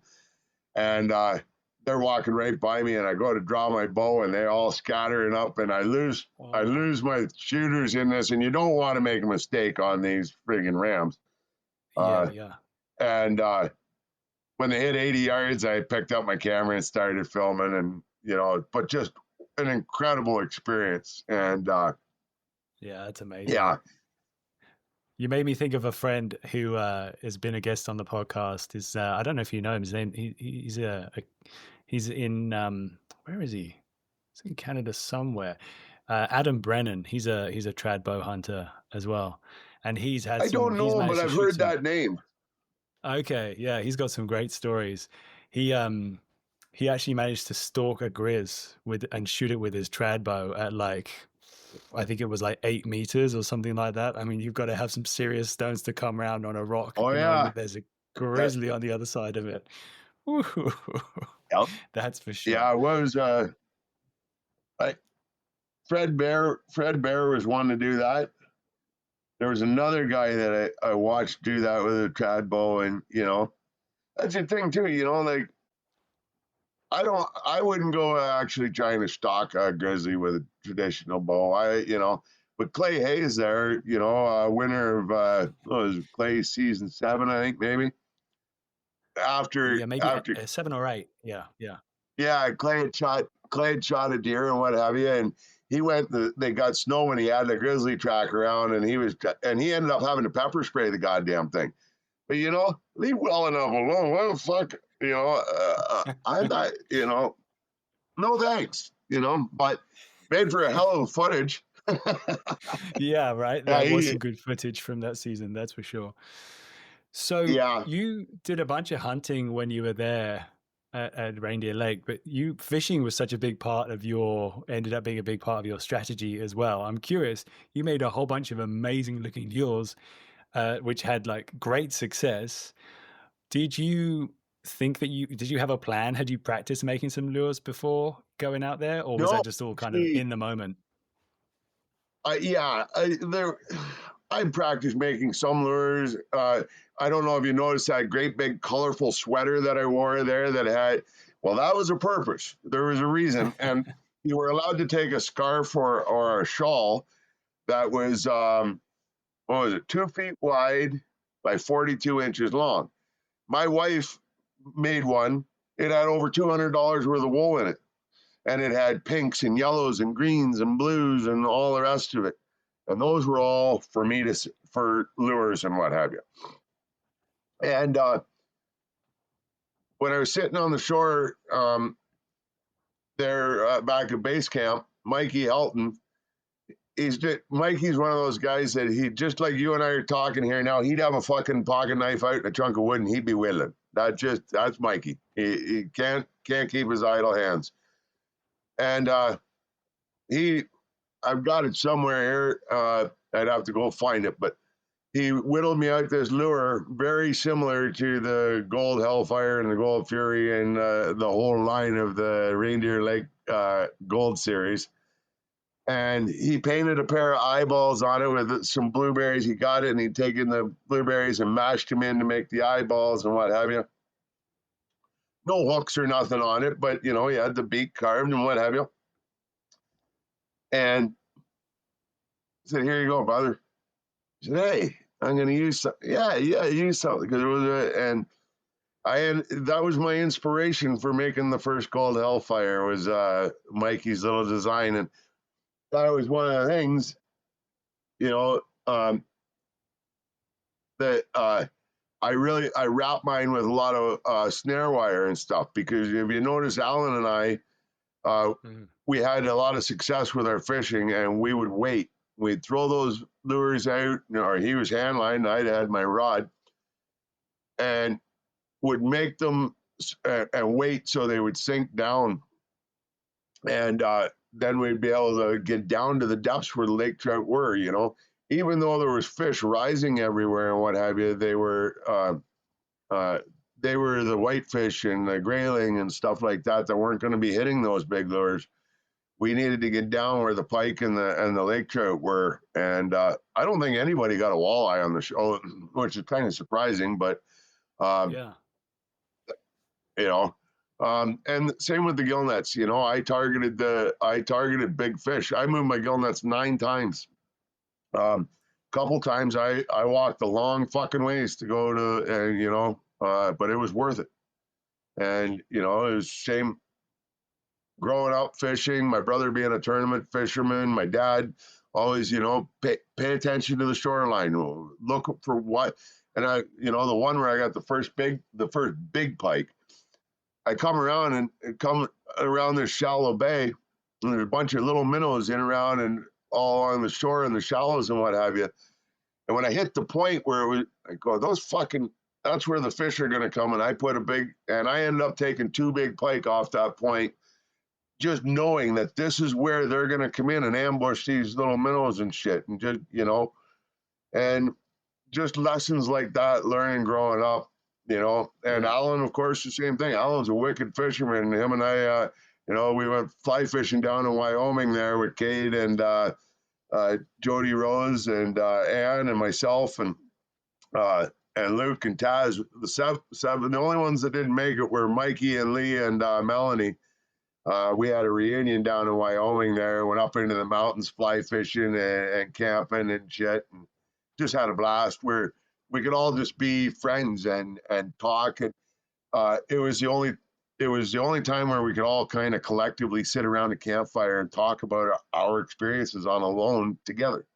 And it was just, what an amazing experience. And doing it in Wyoming in the mountains, what an incredible place. Oh, amazing. Did you guys have any common threads within your experience? Was there anything that you were like, oh, I'm glad that other people felt like this? Oh, yeah. Yeah, lots of them. And, you know, that's it. Like I said, there's so many emotions and how you handle it. Like you're allowed to take one picture, 4x7 or 5x7, whatever the hell it is. It can't be a collage picture. It has to be of, you know, your family or whatever. Can't be anything pornographic or anything like that. I never took one. And when people ask me, like, why didn't you take one? I said, I know I'm going to miss my family. Why do I want to torture myself and torment myself by looking at their faces every night going, God, I miss you, and driving my torment even worse, you know? Yeah. So I just opted not to take one, and solely for that reason. I think there's a difficult choice, but a sound one, which makes complete sense, right? Like, right.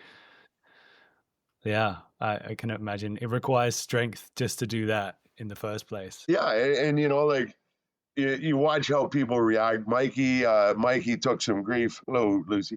Mikey took some grief for carving toys for his kids and what have you, and what, you know, a lot of people on the internet. People didn't realize that getting later, Mikey was out there 55 days. That big prick never seen snow in his life. He come from Rome, Georgia.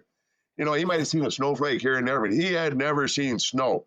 and he'd never seen cold like that. I promise you. And that big prick toughed her out. He lost over 90 pounds out there. And Wow. it would get dark at like 6 o'clock in the evening. You know, it wouldn't get, we were down to like 10, 11 hours of daylight a day, right? So by the time you did everything that you had to do, you still had to lay there, you know, with nothing to do for hours. So carving something, you know, is a way to occupy your brain, and just the way, you know, and Yeah. people that have that mindset that just they don't see the qualities in something somebody's doing like Mikey. They'd rather criticize them, and that where they have no understanding. Yes. I read those comments and went, totally ignorant, you know? And it's the same like, oh, he only talks about his one son.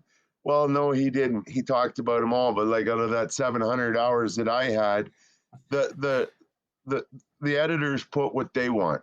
And it was part of a story, was to have that son who has difficulties and what have you, who's doing so much better now.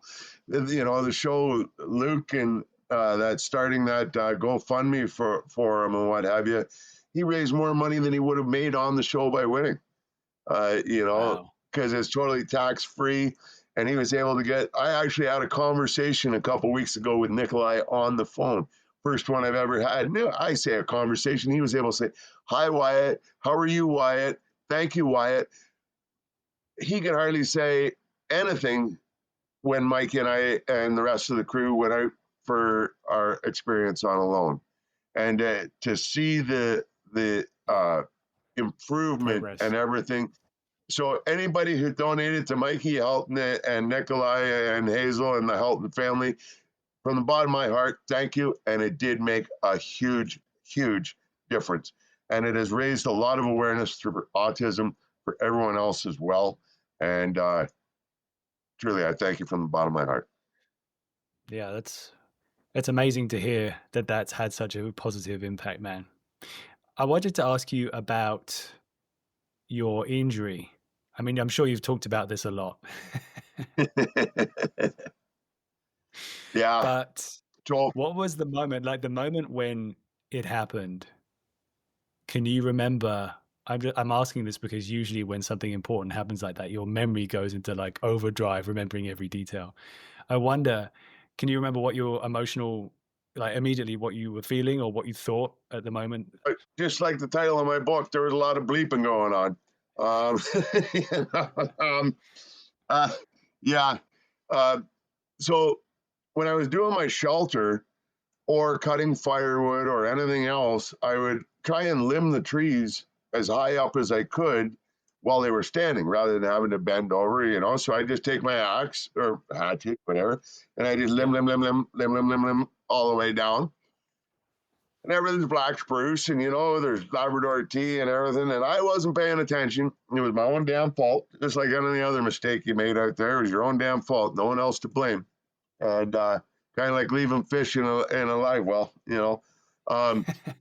And when I come down, there was another black spruce that was about a 4-inch diameter, and it had snapped off in the wind. God knows how long ago. It was dry as hell, and it had all these shards sticking up on it, and I didn't see it. And when I come down with my axe, taking these limbs off, I drove 2 of them right in here, one there and one there. And it stung. I drove them right in, and the 2 pieces I pulled out were both about 3/4 of an inch long. Oof. And I thought I had it all. I look at it, I'm clearing it, and okay, and I can see, and it's dirty old wood that's been there, had every bug crawl on it, bird shit on it, and everything else.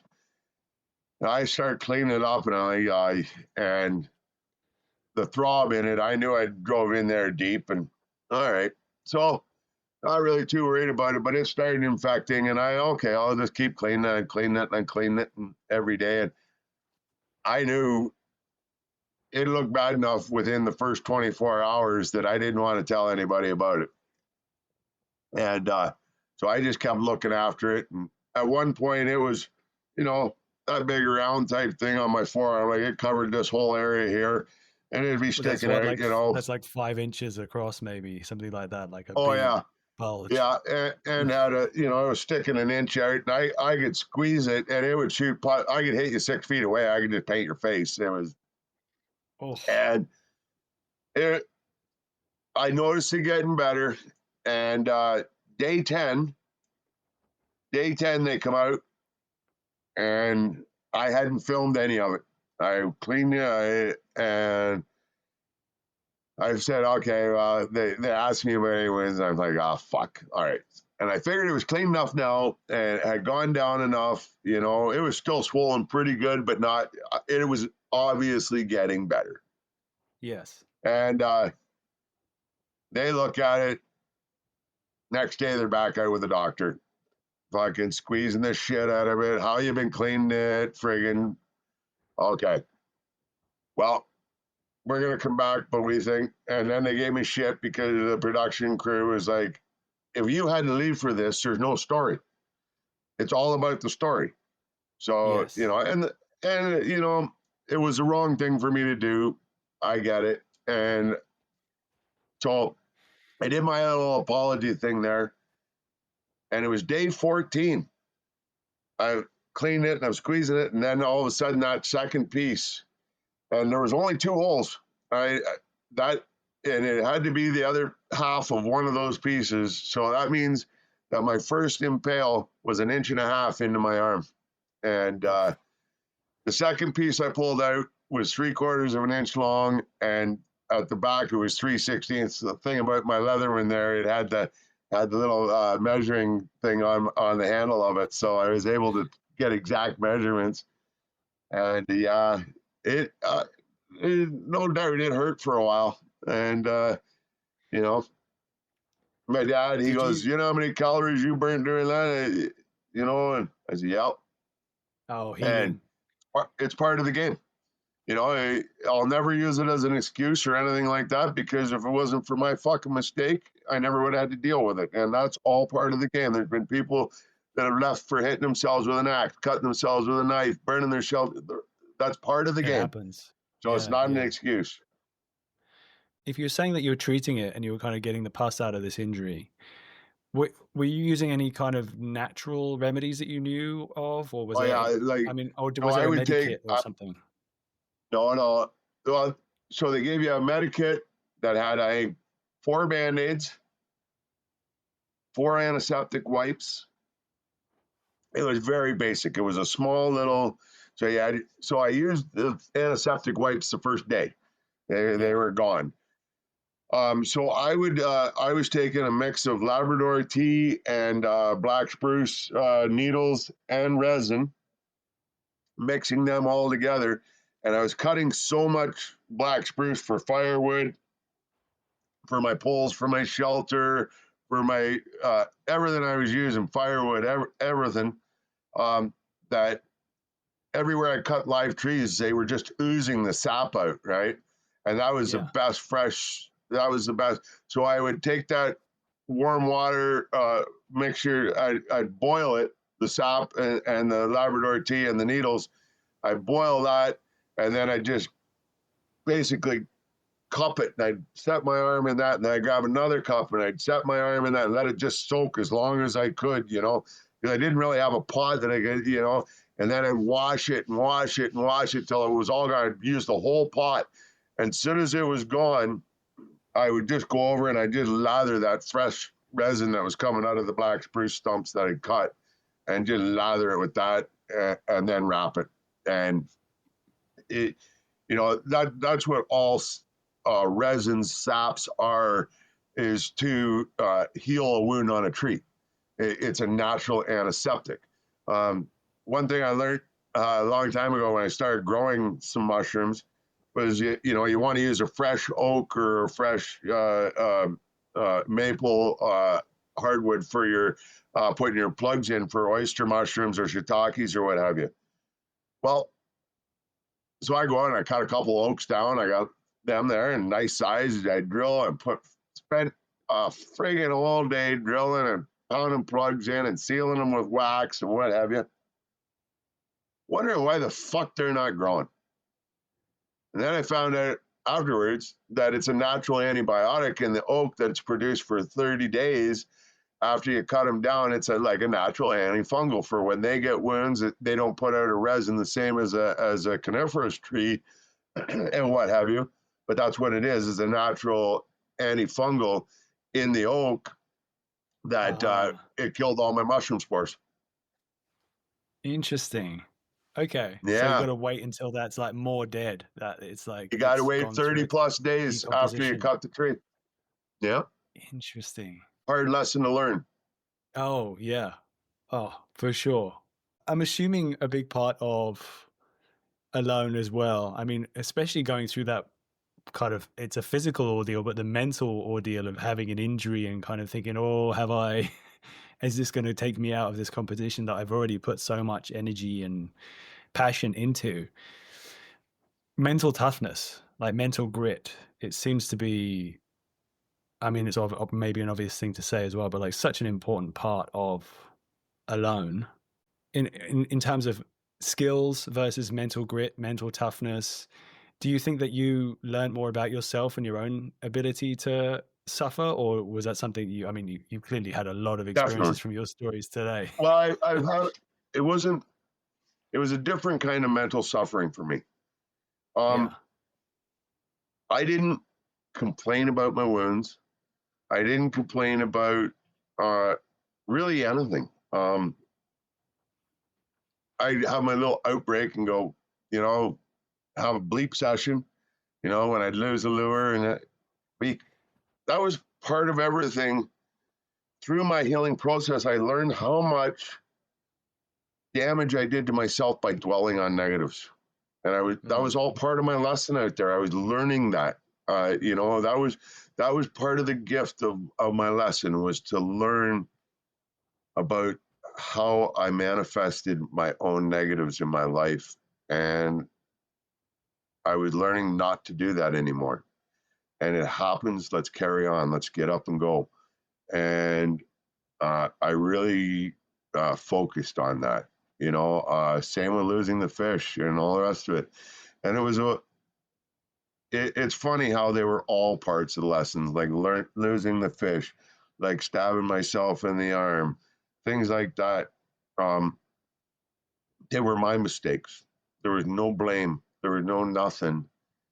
And it really allowed me to focus on how many of those times in my life where really I was to blame, and I was at fault, and I chose to blame something else or a situation or whatever, and never really took accountability myself. And like I say, every day was kind of a lesson out there, and a gift. It's one thing I go on a lot about my book is the different gifts and the different realizations and understandings and acceptances of things. And don't ever get me wrong that I didn't miss my family, and I didn't have the same mental type struggles as everyone else out there. I just dealt with it differently. Alan was very much the same, and anybody who thinks that it's easy out there is a fool. There's nothing easy about it. Day 5, I'm a guy who eats 3 square meals a day. When I had that first pike there and I got on that, and then it was all over the internet, me doing my happy dance, and that was fucking true emotion, man. I hadn't eaten I was on day 5. I'm a guy who eats 3 square meals a day. I don't go without food. And holy fuck, now I'm on day 5. I'm a big man. I like to eat. Those were true emotions. Like, yeah, fucking who? Definitely. So I guess you said acceptance was a big thing that you learned, a big lesson you learned. I'm wondering then, at the point at which you went through your whole time at Alone, had you got to the point of acceptance, then you realized that your body was telling you we're going to need to get out of there. Yep. What was your kind of emotional process then? So the final day I was there, before that, I don't know if you watched where I pulled my toenail off the one night. Yeah. They didn't show after that. They kind of left it at that, but I could have pulled every toenail off both feet. They were just hanging by threads. My urine was as yellow or as orange. And it was like my organs were starting to shut down on me. I hadn't felt my feet in weeks. I didn't sleep the last 4 nights I was there. I had 12 rocks about that big, and I would put them in my fire, and I'd take 6 out, and I put 2 at my feet in my sleeping bag, and 2 at my midsection, and 2 under my arms. And for weeks, that was great.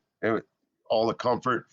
And every 2 hours, I'd have to get up and restoke my fire because we're burning all soft wood, right? So I'd restoke my fire, and I'd take the 6 out of the fire, and I put them in my sleeping bag, and I'd take the 6 that were in my sleeping bag, and I put them in the fire, and I just rotate those 12 stones all night. Last 4 nights, I laid there rolling them all over my body because they wouldn't radiate through my body anymore because I was dehydrating and what have you. I was drinking 2 gallons of water a day, but I had no sodium or no way of retaining the water. And with that heat not radiating, I laid there freezing. I was fucking freezing. Couldn't sleep. And the way they speed things up in the edit and what have you, the last day, I go out in the film, they show me watching the sun coming up. And Shade Black, actually, no relation to me, but she did me a beautiful painting of my shelter and me kind of stand there looking, reflecting on my whole experience of that. And she captured it absolutely beautiful. Anybody who even knows me, even though you can't see my face, knows it's me just by the posture and the way she captured my stature and what have you. Thank you, Shade. And I sat there and I looked and I really thought, and I know me. And after that experience, I knew me a lot better. And I knew I had to be sure with it. And I had 3 big pieces of fish for breakfast that morning. I shut the camera off and I went for a walk. And I just reflected. And I come back to camp and on my little walk, you can get warm one more time, Wyatt. Just get warm one more time. And you'll see when I tapped, I had a great big bonfire. And it would be about a 5-foot circle at the base. And I burnt every fucking stick of wood I had around my shelter, around that I'd cut. And I was almost crawling in that fire just to try and get warm one more time. And I couldn't. Wow. It was about 1 o'clock in the afternoon. Come get me, guys. Time to go home. And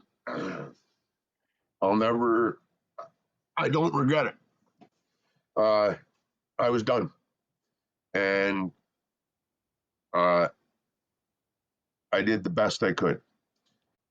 It's all the thoughts, all my friends and everything going through it and things like that. That fucker's not going home until they'll have to carry him out of there and all the rest of it. 10 years ago, they would have been right because it would have been that ego that would have kept me there to the point where I would have hurt myself and I would have went beyond my means. But the realization and the lack, way I spoke once of the feeling the wind blowing the dirt off me. That ego was part of that dirt.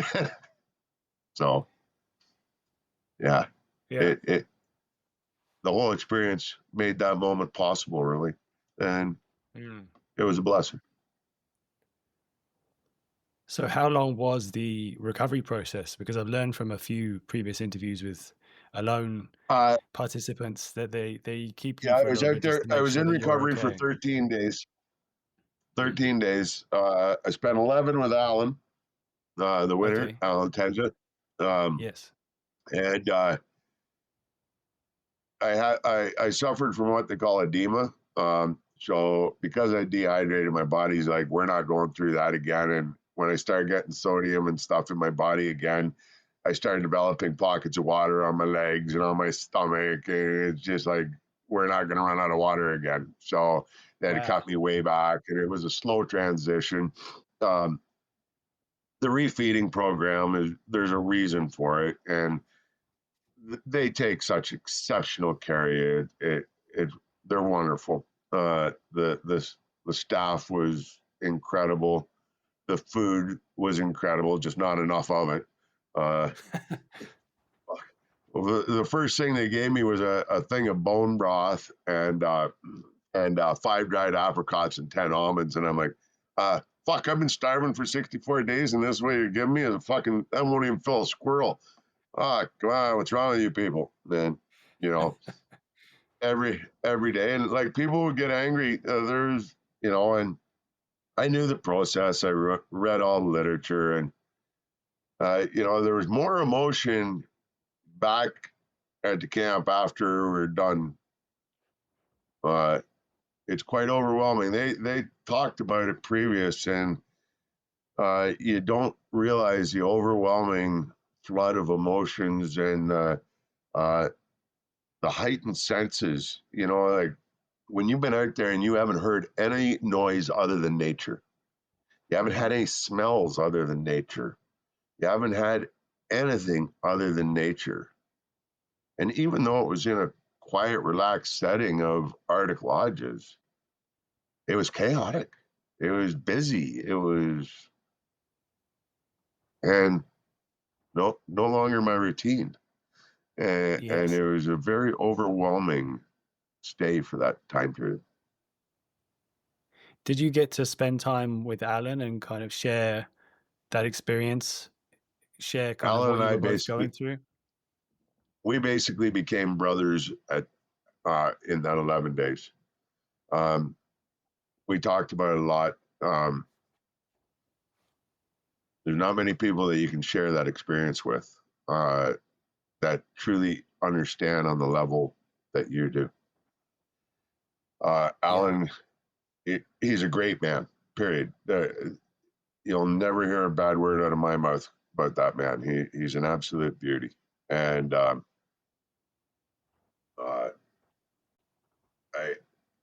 I talk about it when I say the better man won.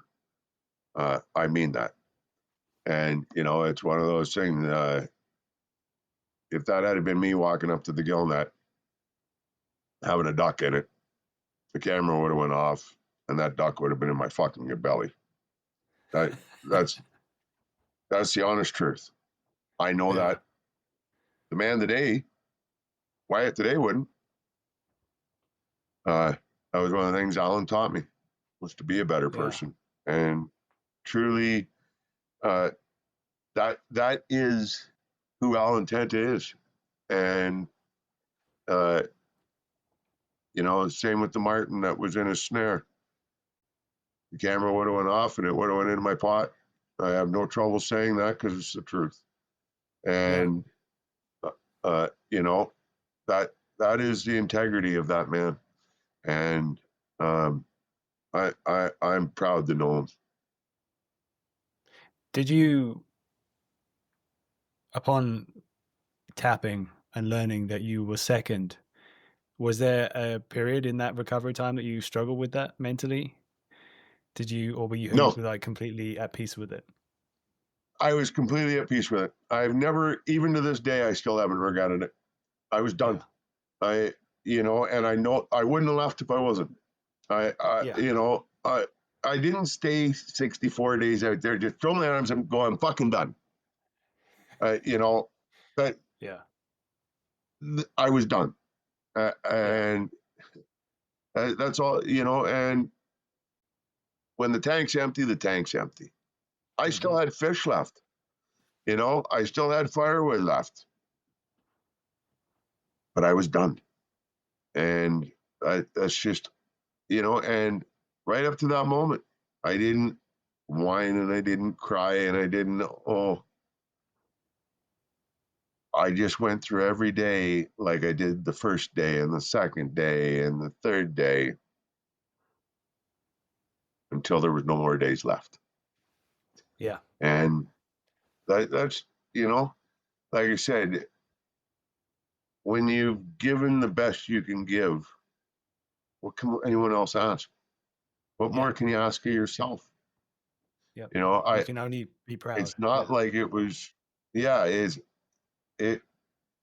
it wasn't like it was a survival, like I was in a war or where I had no choice to come home in pieces just to survive. Yes. And I was to the point where it was going to be pieces. You know, the recovery. You know, I know a lot of people that have stayed out a lot less time than I did, and maybe not even in such bad conditions, that had a lot harder recovery than I did. You know, that's just, and my body was telling me it's time to come home. Yeah, you gotta. Yeah, it sounds like when you know, you know. So what was it like then? You'd done your recovery, you got to spend that time with Alan, and then you made your way home. Was that quite an adjustment getting back? Yeah, I stayed at home for a long time. I didn't really venture out. Yeah. You know, the whole world thought at that time that I'd quit drinking. You know, it was and you know, because talking all about my alcoholism and what have you, and I had made it up in my mind that I wasn't gonna ever go back to drinking the way I used to, and what have you. And in all fairness, Alan and I, we went out. We'd been, we spent 11 days, or I'd been 11 days. Alan had been 9 at the camp at Arctic Lodges, and then they flew us into Saskatoon. And Alan and I went out. We had pizza and wings and a cold fucking beer. And I'll tell you, I've drank a lot of beer in my life. I don't know if I've ever drank a beer that tasted so goddamn good ever in my life. And we only had one or two.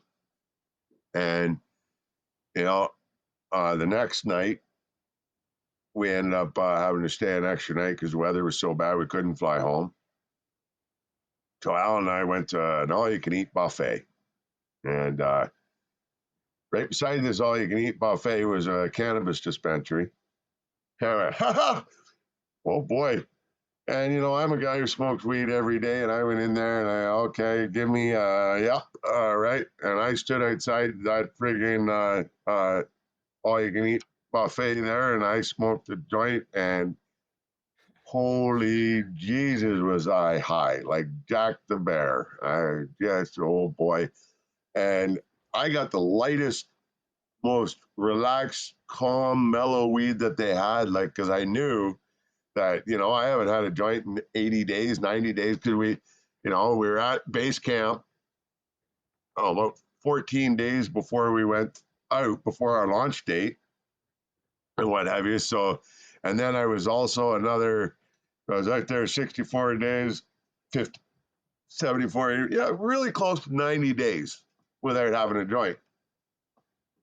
And it was holy jumpings. And did I ever destroy that friggin' buffet? I'll tell you. They didn't make any money on me that night. That's hilarious. Well, what I was going to say, you know, like right now I'm not drinking, you know, and I did notice, you know, I thought I'd be able to handle it and, you know, have one here and there and what have you, and started slipping back into my old ways. And it was, you know, we just quit and time to leave it alone. And, you know, like I said, I'll always be an alcoholic, even if I'm not drinking. You know, too many years of it that made it too big a problem for me to ever say that it's anything different. So, you know, as much as I'd love to have one and what have you. But the thing sounds like you've got the acceptance there, though, which I think is, it's like, that's a and the powerful thing in understanding. itself, right? Yeah. Yeah, I have the understanding, and you know, it's one of those things that, you know, it's just far better I leave it alone. Yeah.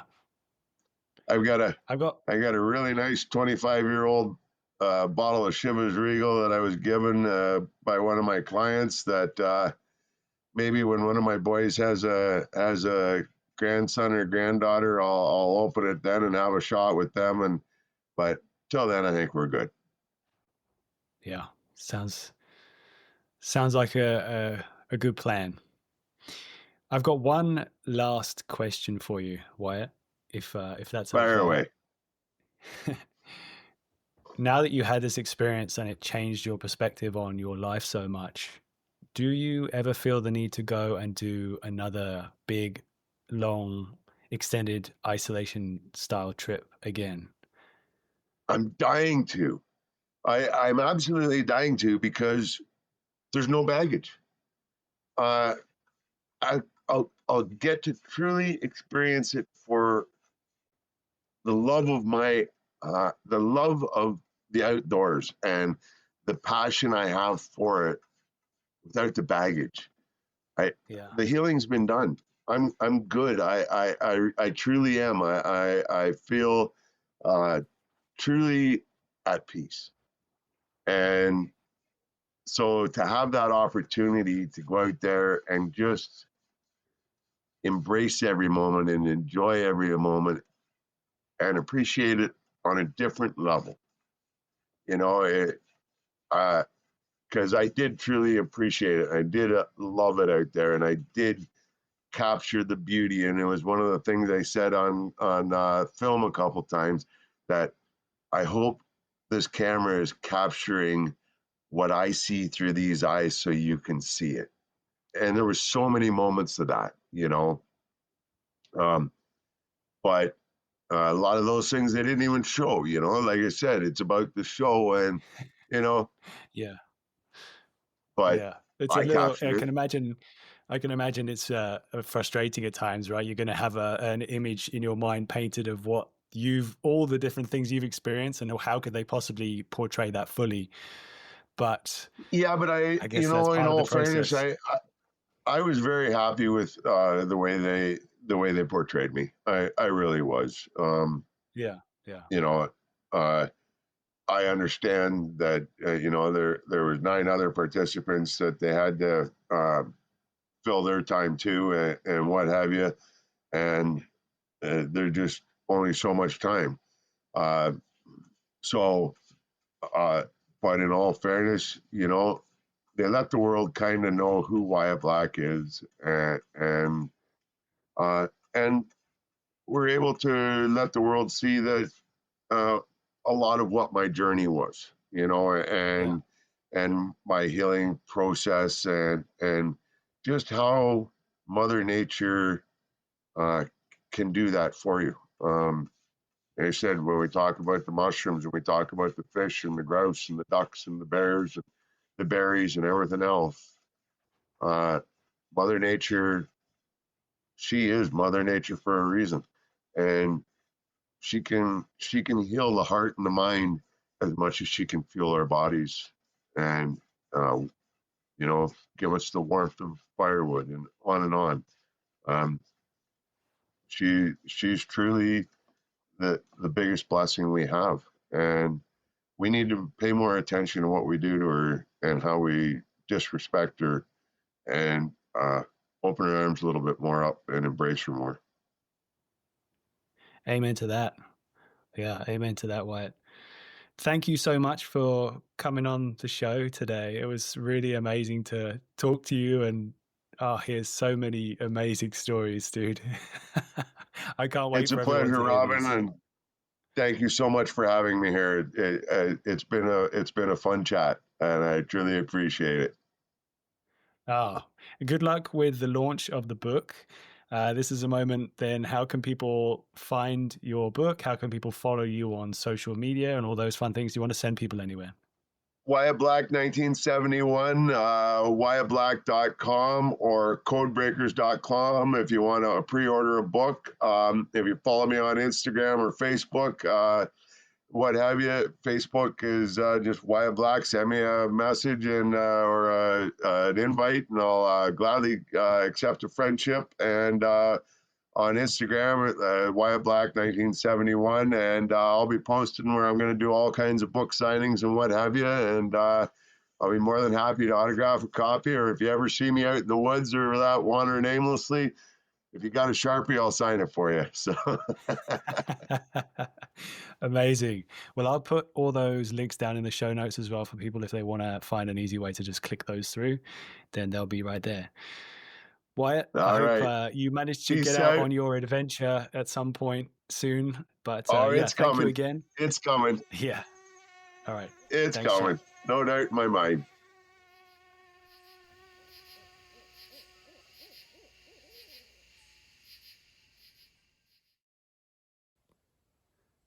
Right. That's another episode done and dusted. A huge thank you again to Wyatt for sharing his time and his stories with us today. Be sure to go and check out his book. Go to wyattblack.com. Also check out Codebreaker, the publisher who's putting that book out, and you'll be able to find out all the information. I'm going to put links in all the show notes so you can check it out there too. Thanks again to everyone who listened to this episode and continues coming back and sharing the word and growing this podcast more and more. It's an amazing thing to see happening. If you do get a chance and you know someone who would probably enjoy this kind of content, then by all means, sling it their way. If you are new and you're still here, by all means, hit that follow or subscribe button. Oh, wow. I'm making myself cringe with that expression. I sound like a YouTuber. No offense to YouTubers. Do all the things that people do when they like a podcast. That would be appreciated. Thank you. I've just landed in a nice flush of mushrooms. I've got chanterelles everywhere. I'm going to turn this around for a second. I've got 1, 2, 3, 4. There's black chanterelles right here. Just like all over the place. They're up the hill here. I'm really in a honey spot now, so very exciting news. I think I'm going to say goodbye for this episode, but thanks for listening, and until next time.